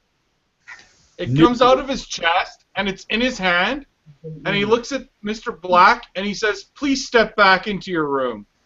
Well, Mr. Black is already running down the hallway, right? What's that? Mr. Black is running down the hallway away from you guys. If you stand out, you might actually get hit by a stray blaster bolt. Yeah, that's cool. He just steps out and he says, "Please step back into your room," and he calls him by Mr. Black or whatever. Okay. So would you make a coordination He's check? basically threatening him with a big grenade. Yeah, the trouble is, like I said, like he's running already down the hall away from you, so you'd be effective like, "Step back in your room," I won't make you make a coordination check. Like he's unfortunately like for him to do that, he'd have to turn around and run back the other way. So yeah, that's just not going to happen, I don't think. Oscara, you're running in and grabbing your blaster. That's right. Vendry, what are you doing? Vendry is going to check in to look at the monitor for the second room. For where the Moth is? Yes. Okay. The Moth is still doing his, data pads, reviewing some stuff. That's it. This place has pretty good soundproofing? Yes, it does. Okay. Then, in that case, Vendry is going to grab his blaster carbine and head out into the hall. I just want to... Okay. I can't see what's going on out there. You guys are running into the hall. Okay, so he's effectively run away at this point too. Like he's got a pretty good lead on you guys. At best, Oddball, you probably saw sort of the direction. Oh, Oddball and Oscara, you guys both probably saw the direction he ran, but he's running down the hall now. So the doors are all locked in the whole place right now because of Oddball. What are you guys going to do? Are you going to pursue him through the hallways with your... Okay, like, Oddball already locked the doors, so basically he's got nowhere to go. Oddball follows him, holding the grenade. No, just to be clear, he can leave. Like, there's no... think of a hotel. Like, how many doors, apart from fire doors, how many doors seal you from leaving once you're in the hallway? Well, then Oddball accesses the doors and locks every door. Okay. Like, he's locking the wing. He's basically closing this part of the hotel. Well, I don't think that's possible. I think that he's still, like, you could seal the front doors. You could seal all the room doors. You could shut this down. But I don't think there's a way to prevent this person from, if they want to get out, from getting out. This isn't like a bank vault or something like that. Vendry is going to say to Oddball... Like, he's fleeing down a main staircase? He's fleeing down a main, like a main hallway, one of the main hallways. Remember, this is like an opulent, luxurious resort, right? This isn't. Right, but it still has to end in either a hotel, a staircase, or an elevator that he can leave from. Yes, and I'm telling you, he can probably do that. I think that, like, if you want to lock every single door in the thing, you can do that. But that's gonna, that will itself trigger some people's awareness. If you're trying to keep people unaware of that there's a problem here, suddenly locking every door. Okay, then I do the opposite. I open the doors and let him leave. Yeah, I think we should let him leave. As far as he's concerned, the Moth is in league with the Hutts. He's not going to give the guy a phone call and say, "Hey, are you really in league with the Hutts?" Exactly. So yeah, he does the opposite and lets him leave. I think we want him to leave. Right. Okay. Yeah, that's fine. I'm saying, like, if I can't stop him from leaving, I do the opposite and I remove the security alarms and I let him leave. Well, you can do. Remember, you can pretty much track this guy all the way through the hotel if you like. You can just, like, once you hack into the computer, right? You can at least track what he's doing, because I can tell you what he's doing is what he's done is told the Whippet to meet up with him, and they're fucking leaving. Like, they're leaving immediately. Okay, then we're letting them leave. Okay. Like, we're letting them run away, thinking that shit went bad. Okay. because you only shut down the security for a brief time, and because you only close the room doors, it's seen as a minor inconvenience, and the Moff is not wise whatsoever to it. Neither is anyone else in the resort. And you can see, yeah, basically he kind of rushes out the door without saying anything because the guy, kind of because he's also a criminal and doesn't give a shit. Because the front desk guy, he sort of, you can see him kind of tries to say something to him, and then he leaves. He just leaves. Yep, they leave, and they're what do you call it? He's on his comm link as he's talking. The whippet you can see in the from the cams is still somewhat covered in icing and pastry and whatnot. Hey, nice to see you. Nice to see you. Yeah, nice. So he's off to what do you call it? They flee the building. Pash is still sort of on the. You can hear that he's still trying to access security. Odd, you're able to sort of interact with him if you like. Oop, Jeff's gone. Jeff. So Pash. Sorry, I had to pee real quick. Oh, that's okay. I gotta get coffee. You're What was that? You're able to contact Pash at this point. You can hear that Pash is in that service lift trying to contact security. He's like, hello, security? Hello? Oh, hi, Pash. How are you? Pash, you kind of, what? So are we good? Oddball? Okay, Oddball suggests that Pash should try and tail Mr. Black while we complete the rest of the mission and follow him. Are you insane?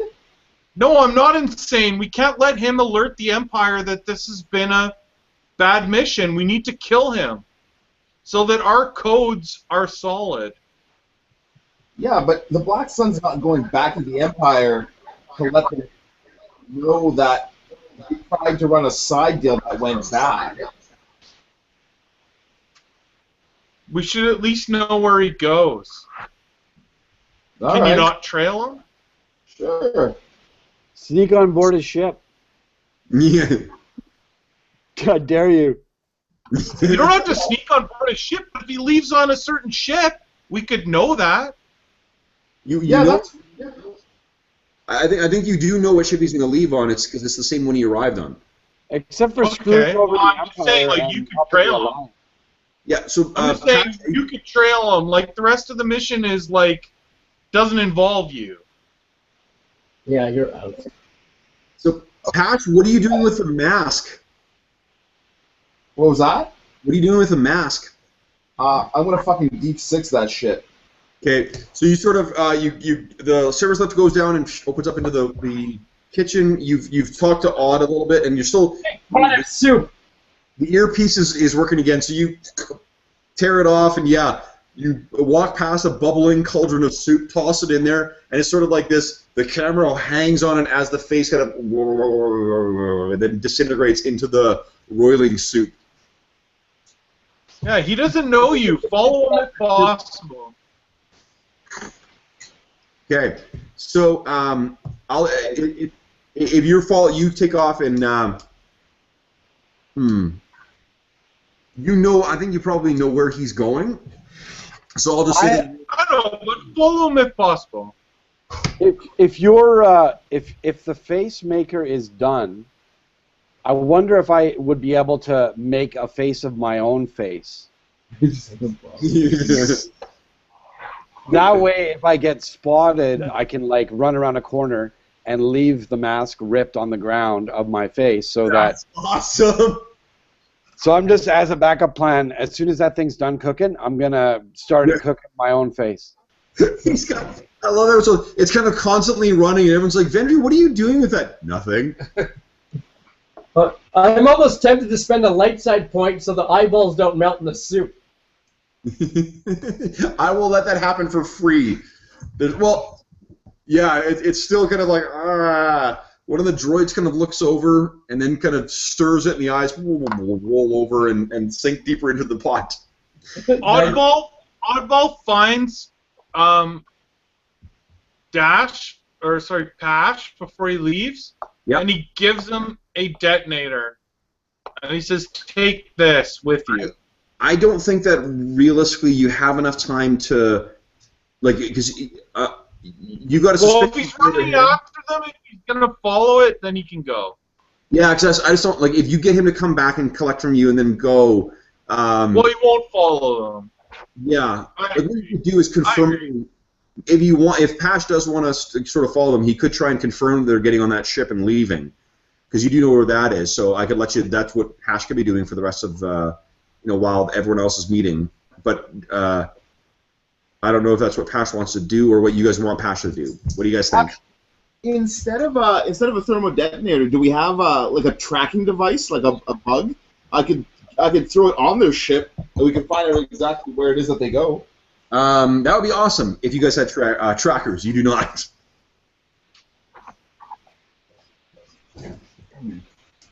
Right.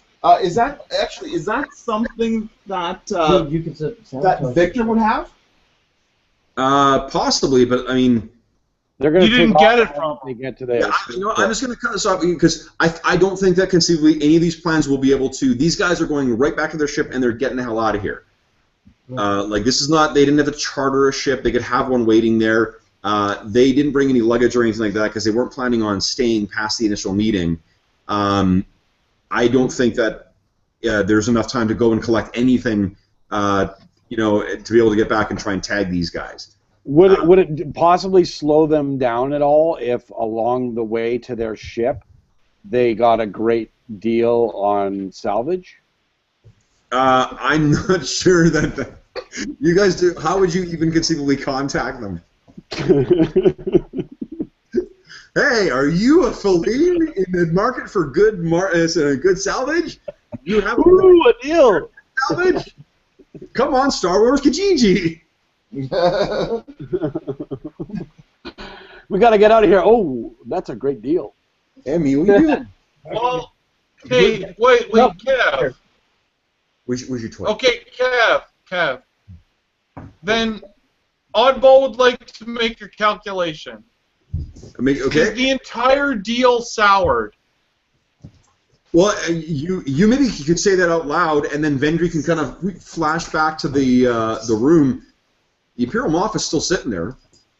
Well, I realize that, but like, are they going to contact them and say like, "Fuck you, those codes are shit"? Like, does Oddball think the entire deal is sour? That's something you guys will have to decide for yourself. What do you guys think? No, I think it went pretty well. Yeah, Dash is ready to go. I just picture Vendry standing on a pile of rubble, kind of looking around, saying, all things considered, better than most of our deals. Okay, well, Kev, give me a number that Oddball is rolling where he thinks the entire deal is sour or not. No, I'm leaving that in your hands as to decide whether or not. That's absolutely a character thing that I can't. Does Vendry Vendry trusts? Okay, Oddball goes back to the room. Okay. And he asks Vendry. He says, "Is the deal sour?" No, we're good to go. Vendry says. No, he's asking Vendry. He's not asking Dash.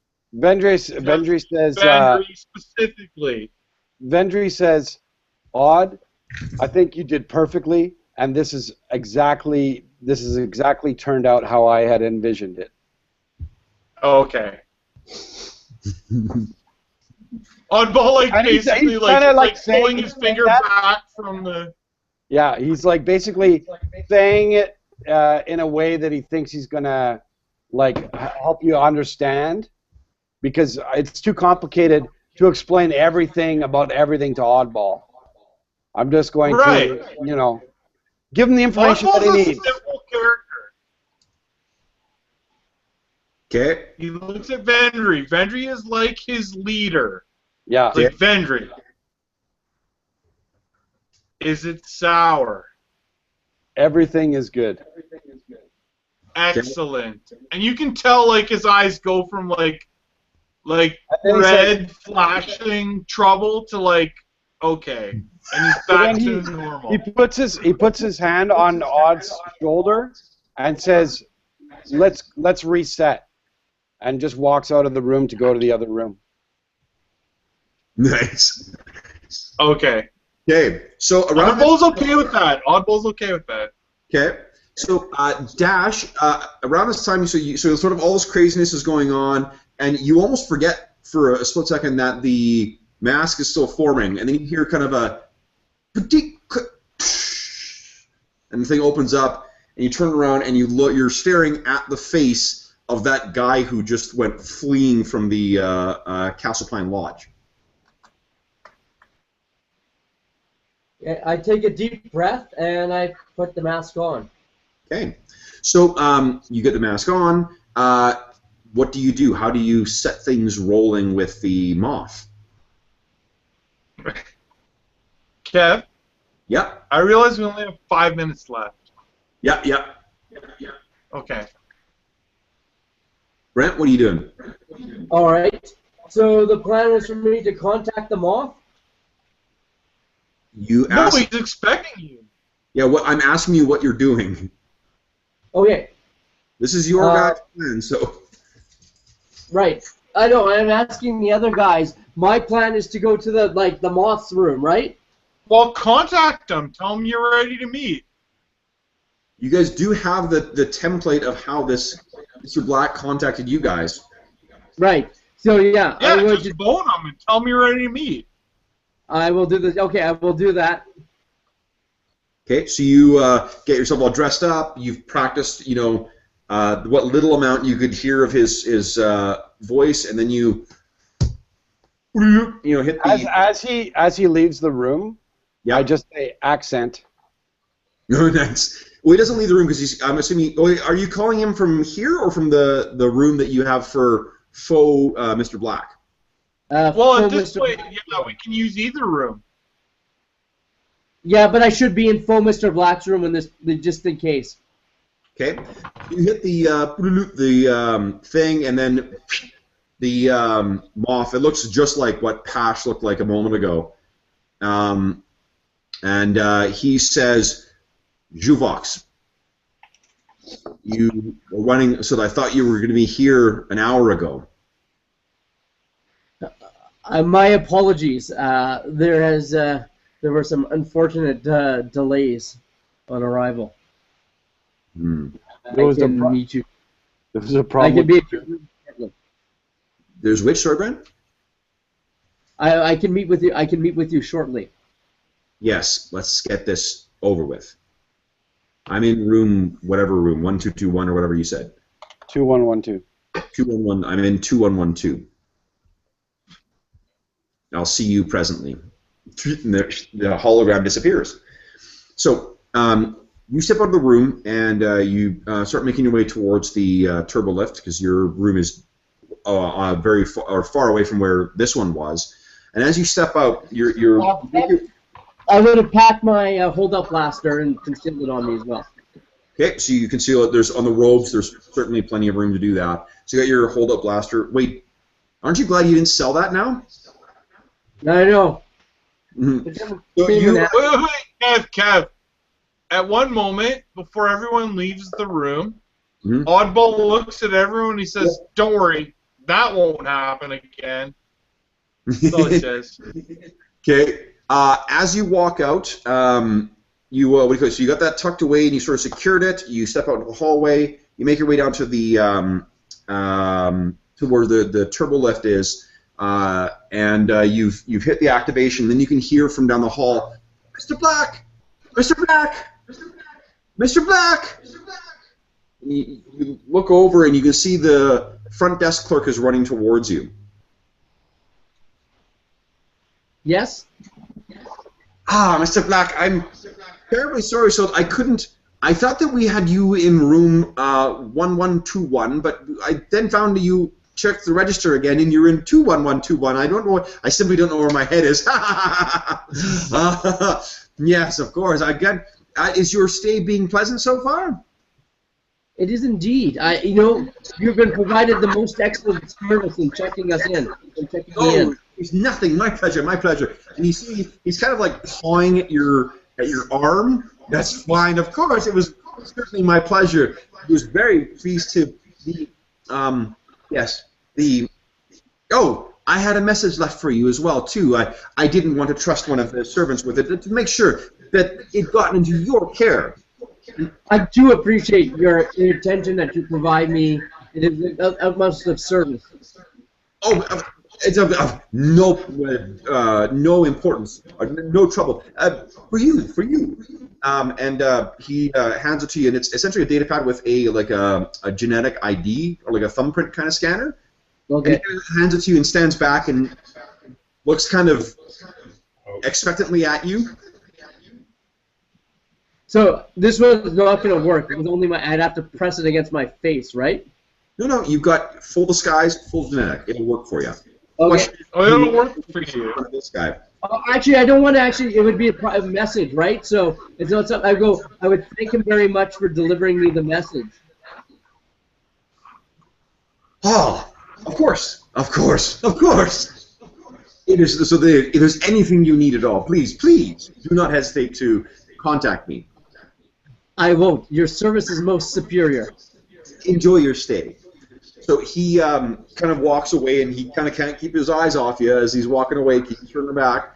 And then finally, thankfully, the lift comes, and you step into it, and closes behind you.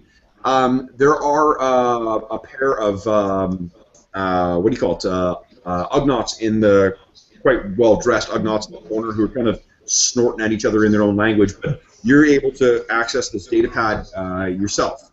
So you sort of, hesitantly place your thumb over it, and then it kind of, accepts your genetic ID, the thumbprint ID, and there is a, what do you call it, a message that reads, Fox, I heard you were on planet. Do not leave before contacting me. And it is signed Intrigue. Relub. You guys may recall Relub is the guy that Passion used, that Celestin gangster who's always claimed to have contacts with the Black Sun. This is also the same guy that Oscara gave a black eye to. Right. And there is a contact number on there. And as so you sort of look down at this, and you can't fathom what he could. Well, that's what he wants to. Relub wants you to contact him about or wants Juvox to contact him about something. And your mind sort of reels as you consider what that might be, and the lift carries you up to the second floor. And that's where we will the session. Boom. So, for those listening at home, thanks so much for joining us for another episode of the Live from the Sword Coast podcast. We hope you enjoyed, and we will see you again in 2 weeks' time back in a galaxy far, far away. Oh!